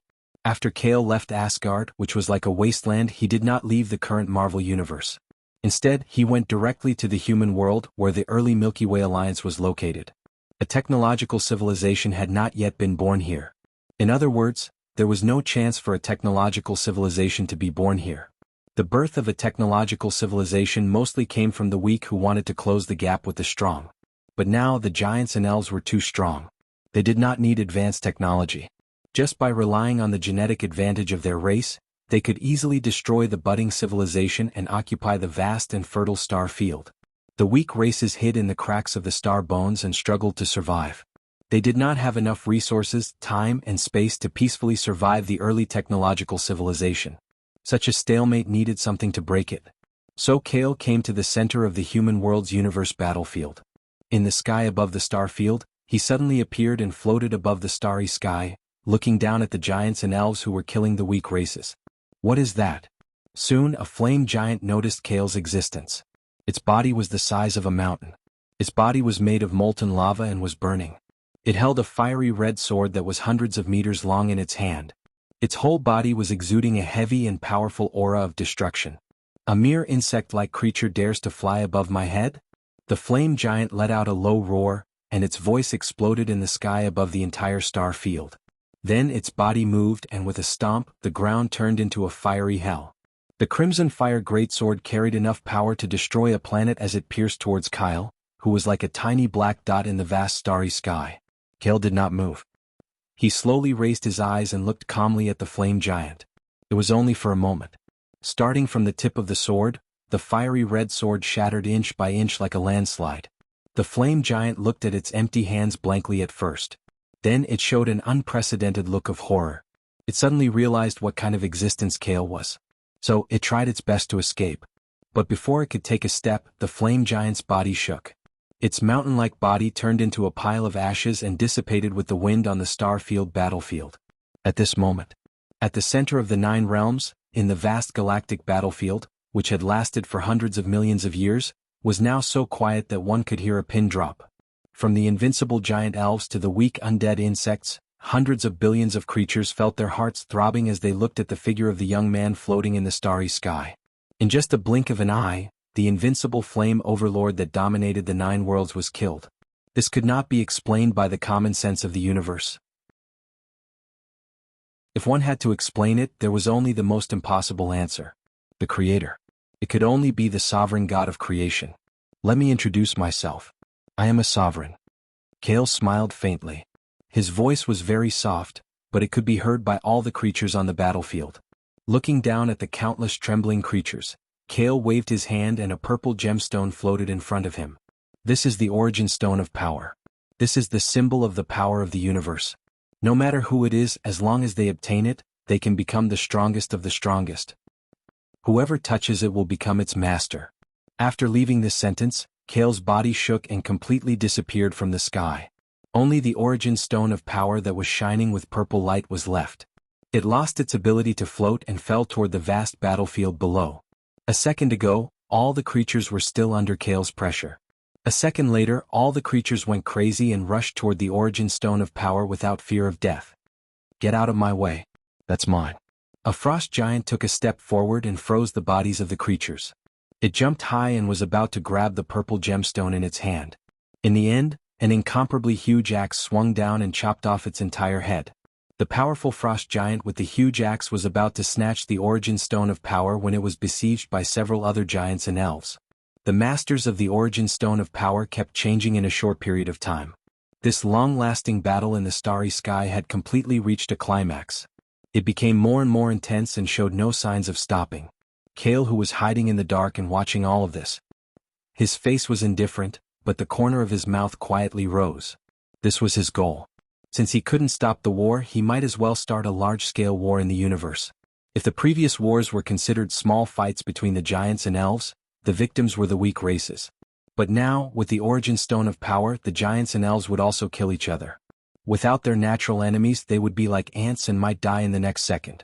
This war would sweep across the entire 9 worlds. The scale of the war would be unprecedented. Even the giants and elves would soon become endangered creatures. When all the creatures in the 9 worlds were afraid, when they knew the seriousness and danger of the war, when they felt enough pain, they would truly desire peace. This would be a great purge. Countless creatures would die. But when their corpses piled up like mountains, the hope of the birth of a technological civilization would be born under these corpses. Kale didn't have the slightest pity. For him, the worst-case scenario was to restart the entire universe. He came to the end of the human world. On a planet at the edge, he created the contract altar and the origin stone of soul. He gave the creatures of the 9 worlds a chance to find it. but they could only use their true love to exchange for this origin stone. The origin stone of power was sought after by war maniacs. This origin stone of soul could only be obtained by creatures with persistent beliefs. The former represented the body, and the latter represented the spirit. These two origin stones would allow the human world to finally usher in a relatively peaceful balance. After all of this was done, Kale came to the border of the 9 worlds. In the center of a barren star field, he created a planet. This planet was created by him. Naturally, it had an extraordinary ability. It could swallow the remains of other planets at will and act as a planet's garbage cleaner. He built a house on this planet and lived in it for the time being. The revision of the Marvel Universe was a long and meticulous project. It wasn't something that could be revived by throwing a few things and saving a few people. On the same day, Venom got out of his card state. This made Kale feel somewhat gratified. In any case, he could be considered as half an old friend. He could chat with him from time to time. A month later, Yutong's soul woke up from his body. After Kale told her everything, he used the power of the basic law to create the Marvel Universe to reshape her body. One's mind could cover the entire Marvel Universe and manipulate any matter that didn't have a specific form of existence. This ability was called annihilation. In this way, Kyle, Yutong, and Venom, the 3 of them lived on a planet named Kami, at the edge of the Marvel Universe, far away from the disputes. Chapter 684. 10 years passed by. 10 years seemed very long for most of the living races in the Marvel Universe. But for Kale and others who lived on the celestial planet, they had infinite life, and these 10 years were like a snap of the fingers. But the biggest problem was loneliness. It was too boring. When one's life and body are eternal, and there is no goal or ideal to pursue in life, this would instead form a huge void and powerlessness. This kind of loneliness and boredom was unbearable for Venom. After saying goodbye to Kale, it decided to go out alone and explore the 9 realms of Marvel. In the first half of its life, it could only survive by attaching itself to Kale's body. But now, after attaching itself to Kale's body for 10 years, after its genes went through super divinization, it had transcended the racial boundary. Not only did it evolve to not be afraid of flames and ultrasound, but it could also act alone, and its devouring ability was strong enough to swallow stars. Unknowingly, it was invincible, and it was a veritable lying down victory. Not long after Venom left the celestial planet, it gained the invincible title of Planet Devourer in the Marvel Universe. No one knew that its predecessor was just a group of liquid symbiotes attached to a suckling creature. Kale and Yutong continued to live a leisurely life in the celestial planet, in the Lord God's mansion created by the celestial planet.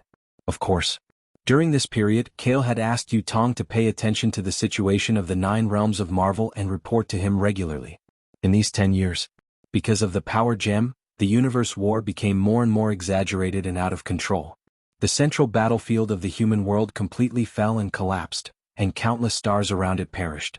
The corpses of the once invincible giants and elves were floating in outer space.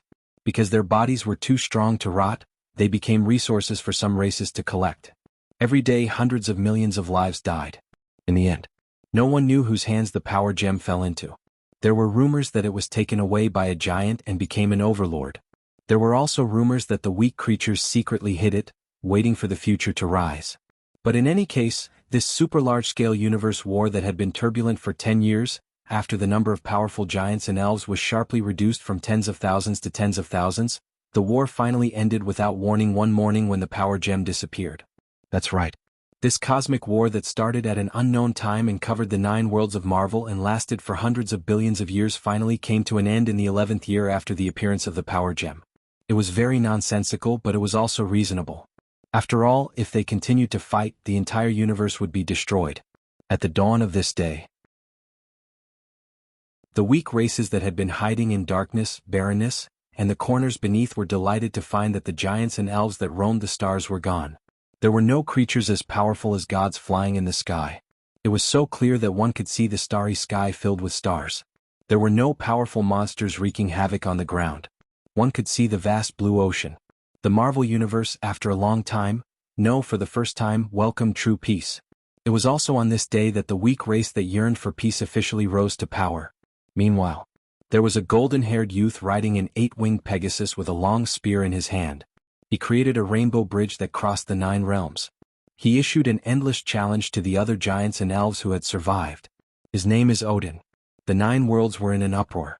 No one dared to follow him. He alone challenged the remaining giants and elves of Marvel alone. At first, the giants and elves didn't pay attention to him and treated him as a fly. But after a long time, Odin crossed the Rainbow Bridge every day and came to their world to challenge them. Who would be able to endure it after such a long time?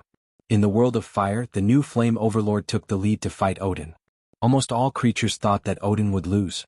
After all, no creature's genes were stronger than the giants. After all, the giants were the first powerful ancient race to appear after the birth of the universe. But this battle, which was not optimistic, lasted for 3 days and 3 nights. 3 days later, Odin rode the 8-winged Pegasus and returned to Asgard weakly but energetically under the summoning of the Bifrost. On the other side, the new Flame Overlord made an oath and cursed to destroy Odin's home with the twilight of the gods in the future. As for the battle between them, no one knew who won or lost, but this was still Odin's battle to become a god. Since the birth of Marvel's 9 worlds, this was the first time that other creatures had successfully challenged the giants and elves without losing. This broke the genetic curse that prevented the weak races from rising and turning over. At this time, Odin called on the creatures of the 9 worlds to quell the war turmoil at the edge of the 9 worlds, resist the hegemonic rule of the giants and elves, and drive them back to their original world. For a time, countless creatures threw themselves under his arm. This was an uprising that swept across the starry sky. Odin and Asgard's forces rose at a rocket speed in one fell swoop. They preached to stop war with war, to limit the scope of the giants and elves' activities, and to unify the chaotic 9 worlds. Celestial planet, Lord God's mansion. The universe's disputes couldn't reach here. It was very quiet and peaceful here. In the courtyard full of flowers, the sculpture fountain in the center was sprinkling water. Kale was lying on a sun chair, bathing in the bright sunshine. Boss. Yu Tong was wearing a black dress. She elegantly walked out of the mansion with a cup of hot coffee. She gently sat on the corner of his chair and put the coffee on the table next to him. She softly said, "You succeeded." "Yes, I failed long ago. Now I'm just making up for it and correcting it in time." Kale smiled faintly. He hugged her delicate body and took a sip of the hot coffee. "So now is the correction complete?" Yu Tong blinked her beautiful eyes. The whole test paper was wrong. Now only one mistake has been corrected. How can it be so easy to get 100 points? Kale shook his head. He put down the cup and whispered to Yu Tong, "It must be boring to have you accompany me here." "How could it be?" Yu Tong's delicate face smiled. She laid down on his chest. "Like this, I can't be happier to have you all to myself." "You're not bored, but I think it's a bit boring. We should find some fun to play." Kale hugged her body. He thought for a while and said, "The year after next, let's go out and walk around the 9 realms." "Okay." Yu Tong agreed. Now they didn't use days to calculate time. Instead they used years as a unit. The year after next, Kale and Yu Tong left Celestial Planet. It wasn't as obvious as the Rainbow Bridge, but it was like a passage. Even stars and black holes had to give way. They couldn't block in front of them. The first station. Kale chose Asgard. He brought Yu Tong directly to the highest level of the Marvel Universe. Asgard had changed a lot compared to over a decade ago. A prototype of a golden immortal palace occupied the original wasteland.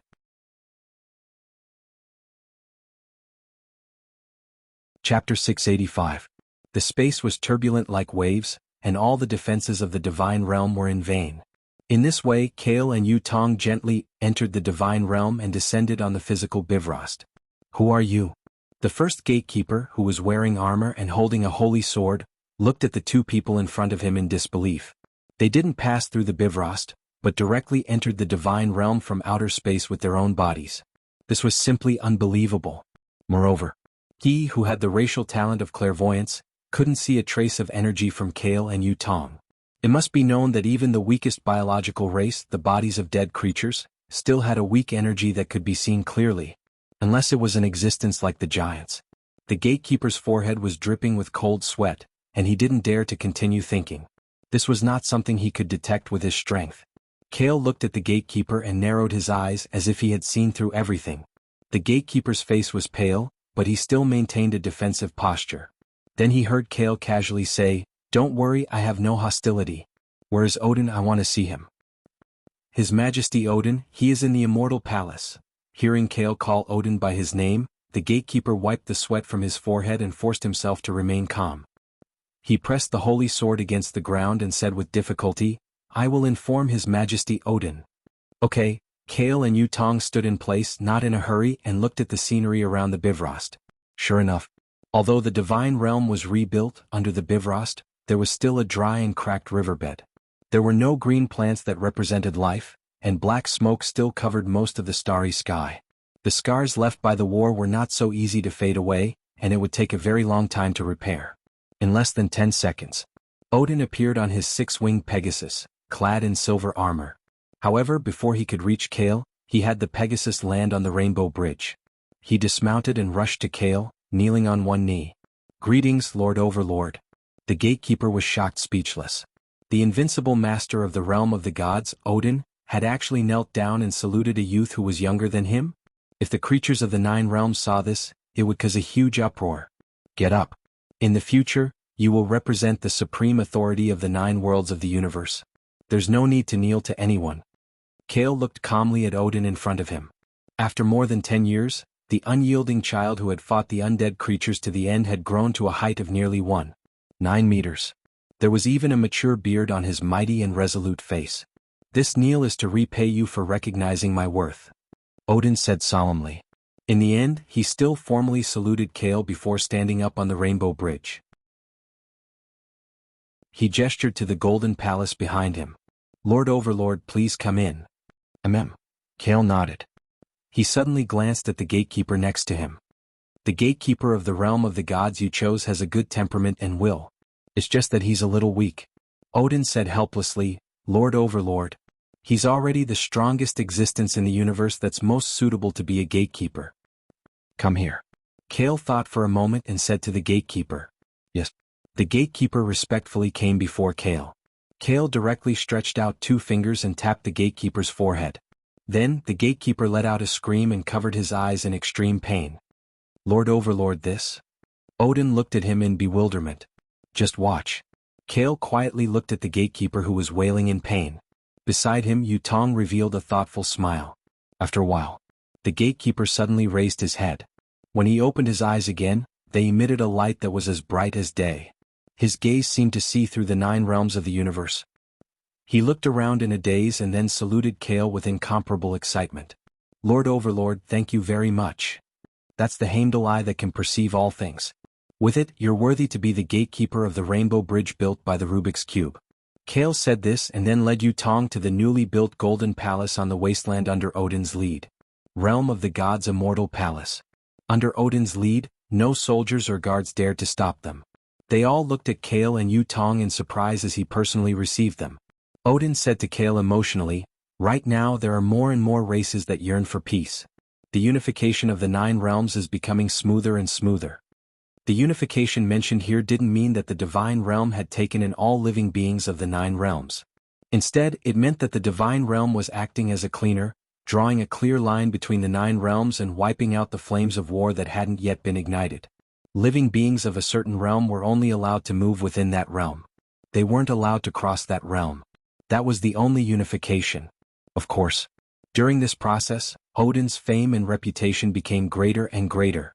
He would definitely be recorded in the annals of the universe in the future.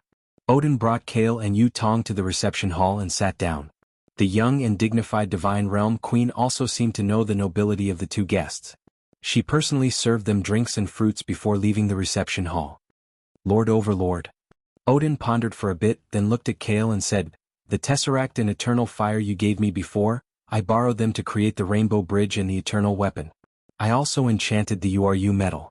Now I can return these 2 things to you." "No need." Kale shook his head and said, "The Tesseract. You can find a chance to put it on Earth in the future." "Earth?" Odin was stunned. Even though he had traversed the 9 realms and been to many places, he still didn't know where Earth was. Yutong smiled and explained, "It's a blue planet in the Milky Way in the universe of the human world. Soon, the human race and related civilizations will be born." "I see." Although Odin said that, he was even more confused. He didn't know why such an existence would mention such an insignificant planet. She even asked him to leave the Tesseract there in the future. But it didn't matter if he didn't know. Now that the Lord Overlord mentioned it, Earth would definitely become the center of the human world in the future. As for the eternal fire, you can keep it for now. In the future you will know its true use. Kale smiled faintly. Yes, Lord Overlord. Odin quickly responded. He was about to say something when a small figure suddenly barged in at the entrance of the hall. It was a little girl who was just over 3 years old. She was very cute, barefooted, and the bells on her hands jingled. She ran toward Odin and called out in a childish voice, "Father! Why are you here?" Looking at the little girl, Odin smiled bitterly and introduced her to Kale, who was sitting next to him. "This is my daughter, Hela." Kale looked at the 3-year-old Hela and couldn't associate her with the domineering Queen of Death. Chapter 686. Divine Realms Palace of Immortals, inside the reception hall. Hela. Facing his daughter who had interrupted the meeting, Odin put on a serious face and raised his right hand toward Kale and Yutong.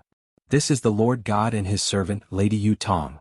Hurry up and pay your respects to the two lords." "Lord God? Lord God?" Hela's eyes widened in curiosity. After looking at Kale and Yutong for a few seconds, she suddenly ran toward Kale and hugged his leg with her white and tender hands. "Hela, don't be rude." Odin was shocked. He was afraid that his daughter's offense would anger the Lord God.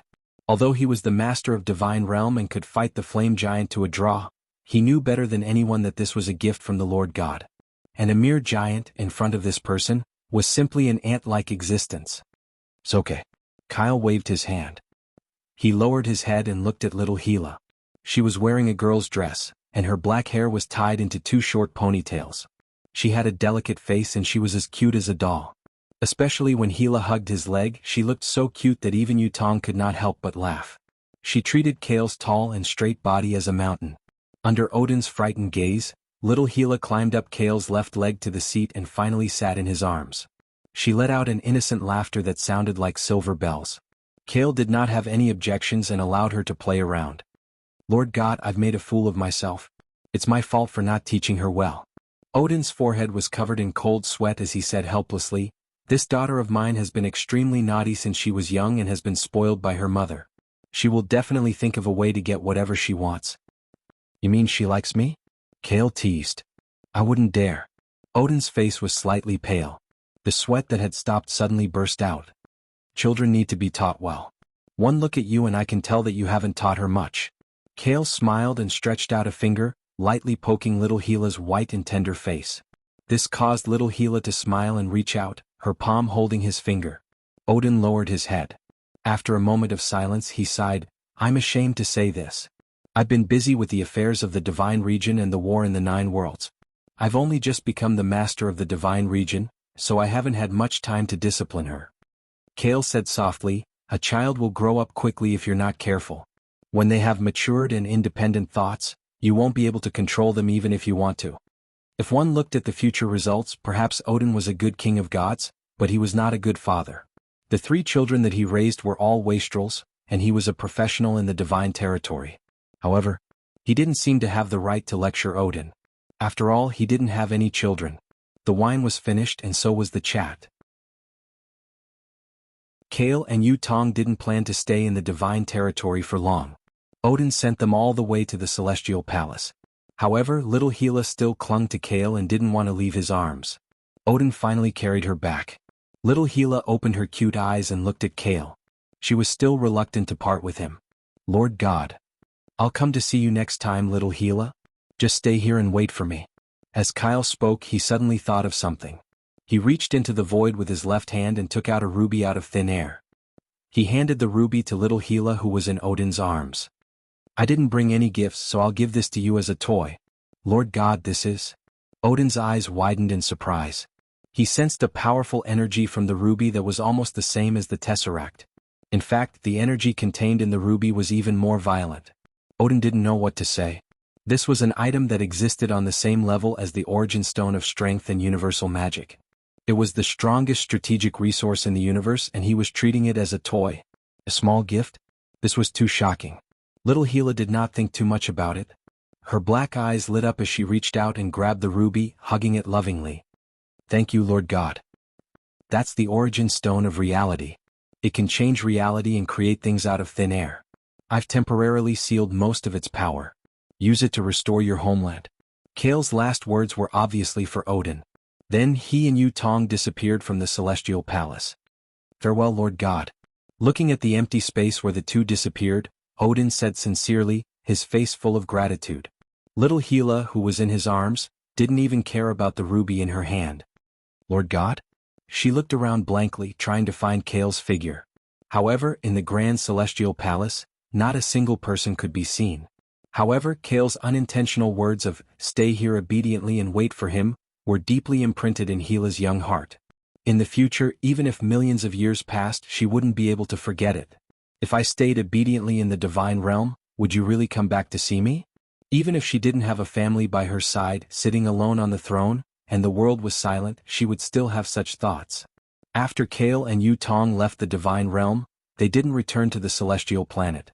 Instead, they wandered around the 9 worlds. The universe war that had lasted for many years had ended, and the 9 worlds had mostly returned to peace. Boss, what's that? Yu Tong saw a circular mineral that was as large as a planet floating in outer space.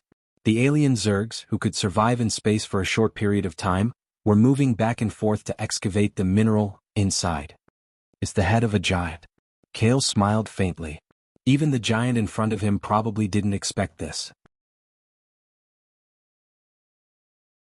The weak race that he had viewed as an ant when he was alive was now using the tissue and brain of the giant's head as nutrients, as a new energy source to irrigate the seeds of civilization. After wandering around the 9 worlds for half a round, Kale and Yu Tong finally came to a relatively barren planet in the human world. The main reason why this place wasn't affected by the previous universe war was that it was too remote. There were no resources or high-level life forms, and there were no signs of civilization being born. Kale floated in outer space near Earth and transmitted his voice to Yu Tong beside him. It's too slow. Let's intervene a little. Okay. Yu Tong understood what he meant and closed her eyes. After a while, a huge force enveloped the entire Earth. The Earth's interior trembled non-stop. The glaciers on the surface melted on a large scale, and the connected continental plates started to split into countless plates. Kale raised his left hand and casually threw a dark green gem toward the Earth's plate.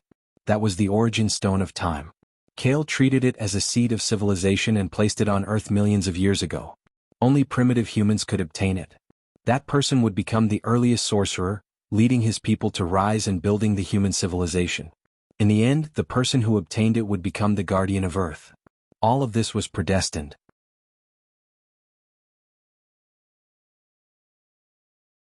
Chapter 687. After leaving Earth, Kale and Yu Tong did not return to the celestial planet, but had been wandering in the 9 realms of Marvel, on a planet that had given birth to a budding technological civilization.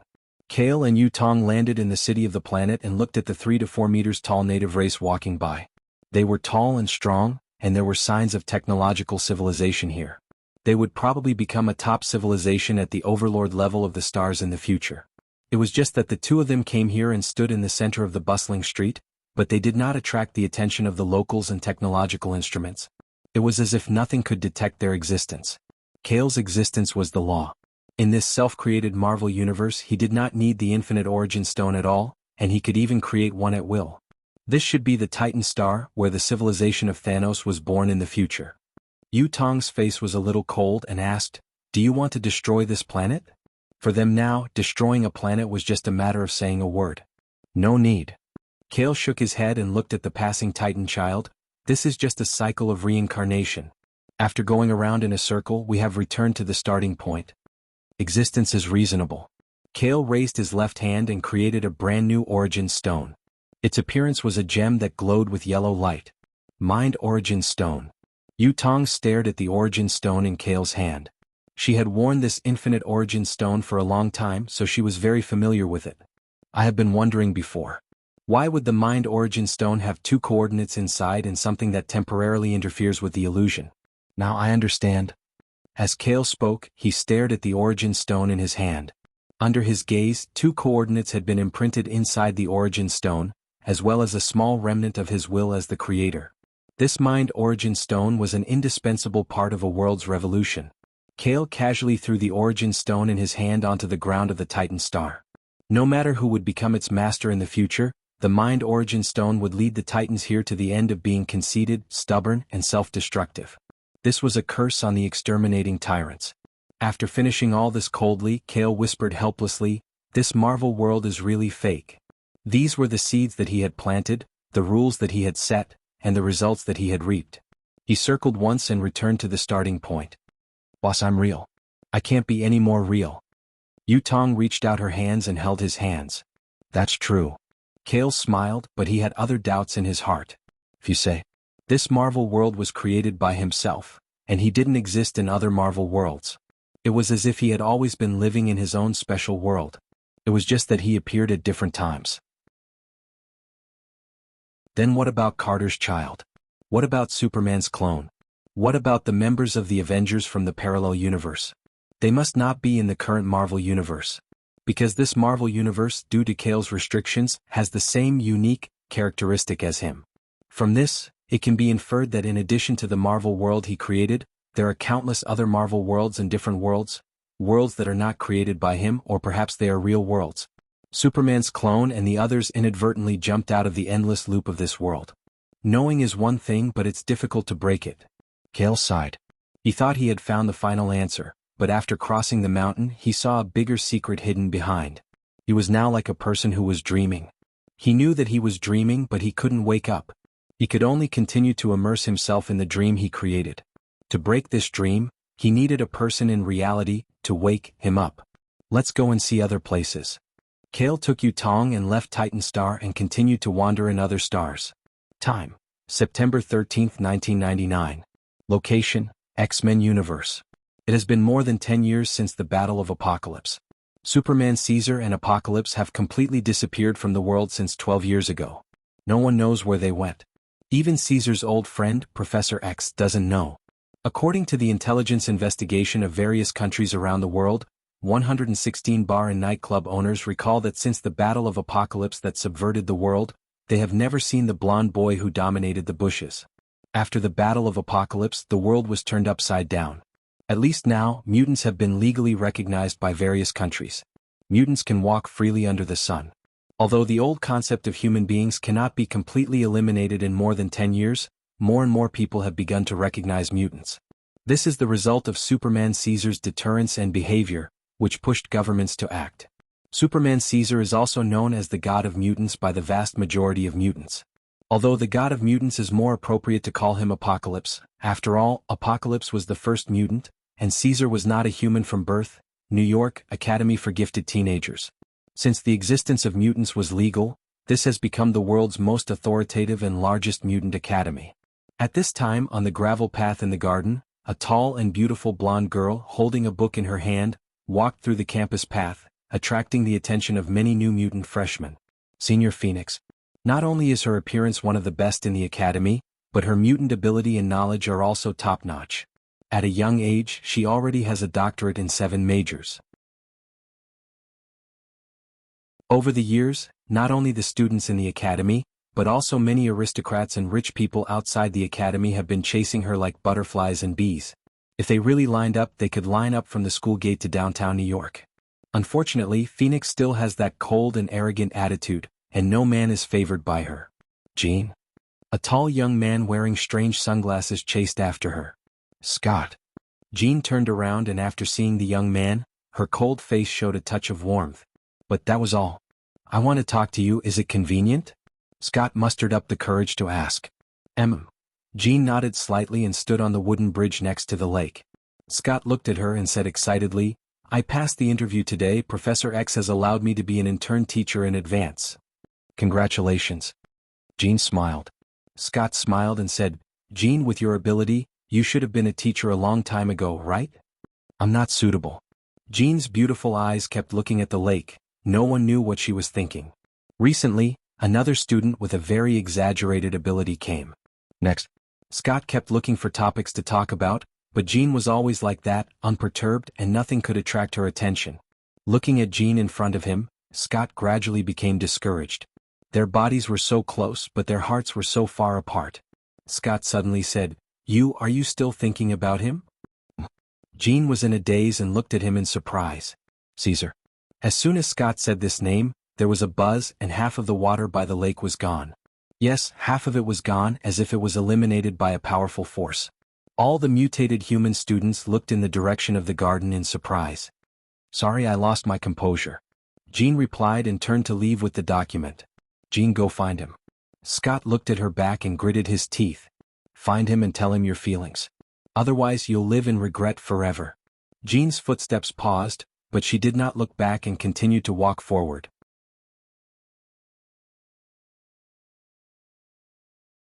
Chapter 688. Outside Earth, in the vast dark outer space. Since ancient times, humans had tried every means to explore space. Unfortunately, in 1999, even if some superpowers had developed spaceships and space stations, the most humans could do was explore the moon. The outer space was a forbidden zone for humans. At this moment, far away from Earth, 1,000 kilometers away from the Milky Way's sun. In the outer space near the sun, there was a pyramid the size of a mountain floating in space like a spaceship. The pyramid was big enough that when it appeared in New York City, everyone in New York City could see it. But now, compared to the eternally burning sun next to it, the pyramid was as small as a speck of dust. At the top of the pyramid, on an altar facing the sun, an old man as thin as a match, with hands as dry as chicken claws, exuded a powerful aura. He sat cross-legged on the altar with a translucent protective shield around him, isolating him from the power of the nearby sun. After an unknown amount of time, Apocalypse opened his eyes with a smile on his face. Sure enough, using all my abilities to resist the sun's energy baptism, my innate ability is constantly strengthening. He was very happy. Now, even if he did not absorb and transform the mutant's abilities, he could still increase his strength. But when Apocalypse looked at the sun in front of him, he smiled bitterly. He was once the god of mutants, and now that he had integrated many abilities, his strength was at least 50% stronger than it was a decade ago. But compared to that person, it was nothing. Master should be stronger now. Apocalypse sighed. Even if his strength had increased, he could only survive 1,000 kilometers away from the sun for a long time. But his master could survive directly inside the sun. One had to know. The surface temperature of the sun had reached 6,000 degrees Celsius, and the inner core temperature was an astonishing 15,000 degrees Celsius. Survive inside the sun? Even Apocalypse, who once called himself a god and had many grade A and grade S defensive abilities, did not dare to think about it. But his master, Caesar, had stayed inside the sun for a full 3 years. If he had not seen his master enter the sun and come out alive, Apocalypse would have thought that his master had died. Even so, Apocalypse could not calm down. What kind of existence is my master, a true god? The sun. Inside the raging and burning energy, there was the naked and perfect body of a young man. He was curled up into a ball as if he was in a deep sleep. The pores all over his body were like miniature black holes, devouring and absorbing the vigorous energy of the sun and strengthening his superhuman body through the energy conversion field in his body. It was indescribable with words. The current strength of Superman's body could easily withstand the high temperature of the sun with just a strand of his hair. Suddenly, the golden-haired youth opened his eyes in the sun, and then his body moved, instantly disappearing from the sun. In the blink of an eye, the golden-haired young man had crossed 1,000 kilometers and arrived within the defensive barrier of the pyramid. Tianqi was stunned for a moment, thinking that his eyes were playing tricks on him. When he saw the young man in front of him, he immediately cried out in surprise, "Master, you've finally come out. Give me clothes." Caesar smiled helplessly. Unlike the main body, he didn't have venom and card-drawing space to change or extract clothes at will. "I'll take this one." Tianqi waved his hand, and with the mutant ability of the manufacturing system, a set of fitting casual clothes covered Caesar's sturdy and strong body. "How long have I been in there?" Caesar asked curiously. Inside the sun, he was constantly absorbing energy, so he couldn't feel the passage of time at all. "Exactly 3 years, Tianqi said respectfully. "Another 3 years have passed. Time really flies." Caesar smiled. Tianqi couldn't help but ask, "How much has Master's strength increased in these 3 years?" Caesar pondered for a moment and estimated, "My superhuman physique and internal energy have increased by about 10 times. 10 times? Tianqi's eyes widened in surprise. Heavens! 10 years ago, Master's body alone was already invincible on Earth. Now it had increased by 10 times? Was there anything in the universe that could hurt him? Tianqi asked carefully, "Master, you can't sink a continent on Earth with a punch at full strength, right?" "I've never tried." Caesar shook his head and glanced at Tianqi. "Why don't you give it a try? Your strength should have increased in recent years." No, please don't. My old bones can't take it. Tianqi was scared out of his wits. Eat Master's full-strength punch? Why not let him commit suicide? Maybe he could use his ability to revive himself. All right. How long has it been since I returned to Earth? Caesar looked in the direction of Earth. It's been almost 13 years, Tianqi replied with a bow. Then let's go back and take a look. Caesar rubbed his chin and snapped his fingers. We're going back? Tianqi was a little surprised. Caesar shrugged. If we don't go back now, I'm afraid I'll devour the sun's energy sooner or later. Tianqi smiled wryly. This reason was truly unprecedented and would never be replicated in the future. Caesar and Apocalypse left the pyramid near the sun. Apocalypse used her mutant ability, while Caesar relied on his superhuman body that contained unparalleled energy. The two of them flew side by side toward the distant blue Earth. Near Earth's space, Caesar suddenly stopped and looked at the several large space stations floating nearby. He sighed. Earth's technology is developing fast. They even have a space station after a decade. As if reading his mind, Tianqi stopped next to him with a halo of light around his body. He said telepathically, Master, there's something you don't know. Due to the legal recognition of mutants, the birth of some genius mutant scientists has greatly promoted Earth's technological development in recent years. While Caesar was cultivating, Tianqi returned to Earth once a year for a short period of time to collect resources and learn about Earth's current development trends. However, without Caesar's order, he would sneak back every time without being discovered by anyone. Caesar nodded slightly.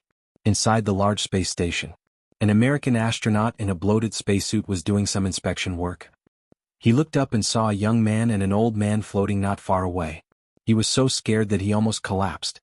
Caesar waved his hand and greeted him.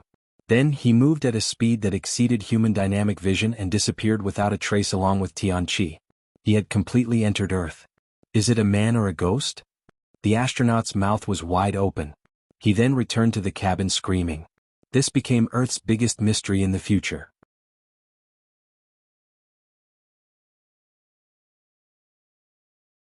Chapter 689. Ever since the war between normal people and mutated humans ended, the world seemed to have returned to a long-lost peace. In New York City, where the economy was growing day by day, there was an endless stream of people on the busy streets. A tall and handsome young man and a skinny old man were walking through the crowd. No matter how crowded it was, there seemed to be an invisible air current around them that subtly separated the crowd into two sides. The pedestrians didn't notice this. Even if they did, the mysterious young man and old man had already disappeared into the crowd after a brief moment of distraction. The only one who could do this was the old servant, Apocalypse. Superman Caesar was strong, but in reality, other than flying and the X-ray vision of his eyes, he didn't have many special mutant abilities. His strength was attributed to the unlimited potential of his body. Just like how normal people had a limiter, the structure of the limiter itself was a gene. Caesar didn't have a limiter on him. As long as he was alive, he could continuously absorb energy to continuously strengthen his body and strength. Compared to the original Kale's card drawing system, the clone was simpler and more violent. These normal people have no right to touch Master. Apocalypse's eyes narrowed slightly. Under his powerful telekinesis, the oncoming crowd simply took the initiative to make way for them. After passing by them, they returned to normal. Even some of the mutated humans mixed in with them didn't notice that they were temporarily controlled. The cameras on the surrounding streets and buildings also temporarily malfunctioned under the magnetic field interference. Apocalypse's temper was naturally much more restrained than before, but he only admired and revered Caesar. He still looked down on normal people and mutated humans. Therefore, when Apocalypse and Caesar passed by, a strange scene appeared on the busy streets of New York. The dense crowd automatically made way for them, but no one paid attention to Caesar and Apocalypse, who walked to the center of the passage. Even if someone saw them, they would completely forget about them in a trance. It was like a god had descended to the mortal world. Caesar followed Apocalypse around the bustling streets, looking at the new things and changes that had taken place in the past decade. There were recruitment signs and designated areas with the words mutants everywhere. It seemed that the mutants had indeed integrated into the society. Leaving the busy streets, they came to a slightly quieter alley. I didn't expect this bar to still be around. Caesar's eyes lit up as he looked at the corner of the street. There was a retro wooden door. More than 10 years ago, he was the little prince of nightclubs. He could be found in bars and nightclubs all over the world. However, more than 10 years had passed and many bars had closed or moved away. Let's go in for a drink. Caesar smacked his lips. After taking a few steps forward, he reminded Tianqi, who was behind him, "Don't use your powers casually inside. It's not good to scare people. Also, change the way you address me." "Yes, master," Tianqi responded instinctively, but under Caesar's glare, he quickly corrected himself. "Master. That's more like it." Caesar nodded. "Please, master." Tianqi pushed open the wooden door, and Caesar was the first to enter the bar. The interior was dark, and the interior was much more spacious than before. The walls and floor had also been refurbished, but they still retained the retro feel of the past. What Caesar didn't expect was that there were quite a lot of customers inside. Almost all the seats were filled and most of them were men.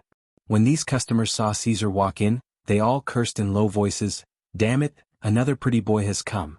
It looks like his conditions are much better than mine." The pressure of competition is so great. As expected of the bar beauty. They deliberately lowered their voices, but with Caesar's superhuman physique, he could hear them even if they were a street away. "Chem?" Tianqi followed Caesar in. Compared to the gentle Caesar, his dignified eyes swept over the customers, and they immediately fell silent. It was like a mouse seeing a cat. Caesar walked through the bar corridor and sat down at the bar counter. Tianqi didn't sit but stood next to him with his back bowed. "Customers?" A pleasant voice rang out, and a small figure walked out of the kitchen. Seeing the bartender girl, Caesar suddenly understood why this bar was overcrowded with male customers. It was a girl of only 16 years old. She was still in school and her facial features were delicate and cute. Her eyes were big and her skin was very white. She wore a staff uniform with a small hood covering her golden hair. No wonder she was called the bar beauty. Although she was young, the girl in front of him already had the beginnings of a beauty. What do you want?" The cute bartender girl looked up. When she saw Caesar, she was momentarily stunned. When she continued to meet Caesar's gaze, her cheeks flushed red. It had to be said that compared to 10 years ago, Caesar had completely entered the superhuman stage of adulthood. He was a little less immature than when he was a teenager. He was tall and handsome before and now he was even more flawless. His whole body seemed to be glowing and he was completely like a female killer. Seeing the bartender girl's shy and cute appearance for the first time, the male customers in the bar couldn't help but let out an unwilling howl in their hearts. Why was there such a big difference between people? 2 glasses of ancient music. Caesar smiled. Ancient music? The bartender girl tilted her head. Her eyes were full of confusion. She had never heard of this name before. Wait a minute. She blushed and hurriedly ran into the kitchen. Caesar wasn't in a hurry. He listened to the conversations of the people within a kilometer. It wasn't gossip, but a small habit caused by his superhuman hearing. It allowed him to listen to the conversations of the locals and obtain enough information to quickly connect with the society that had been out of touch for more than 10 years. "Dad, get up."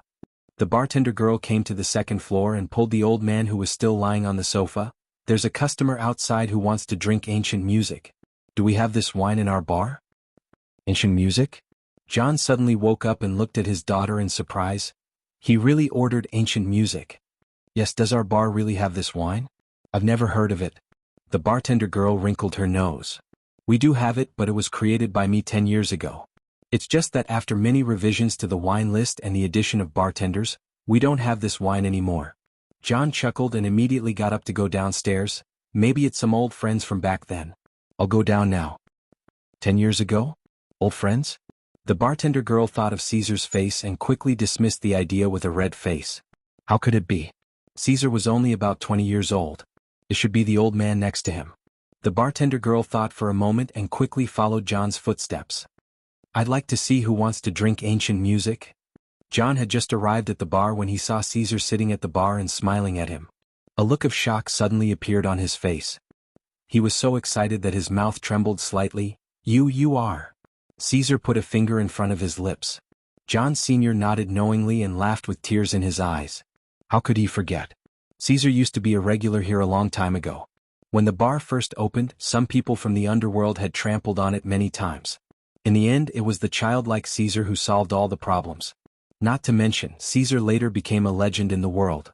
More than 10 years ago when he last saw Caesar, he was already very tall. Now he was just a little more mature, so John recognized him at a glance. Long time no see, John. Caesar smiled. I'm back again. You're tuning in to the Han Li's Wuxia Chronicles YouTube channel. We're so grateful for your support, and don't forget to subscribe to join us on this incredible journey through captivating stories. Your generosity through donations truly makes a world of difference, as it's the primary source of revenue that allows me to expand and enhance this channel for you. Thank you from the bottom of my heart for being a part of this adventure.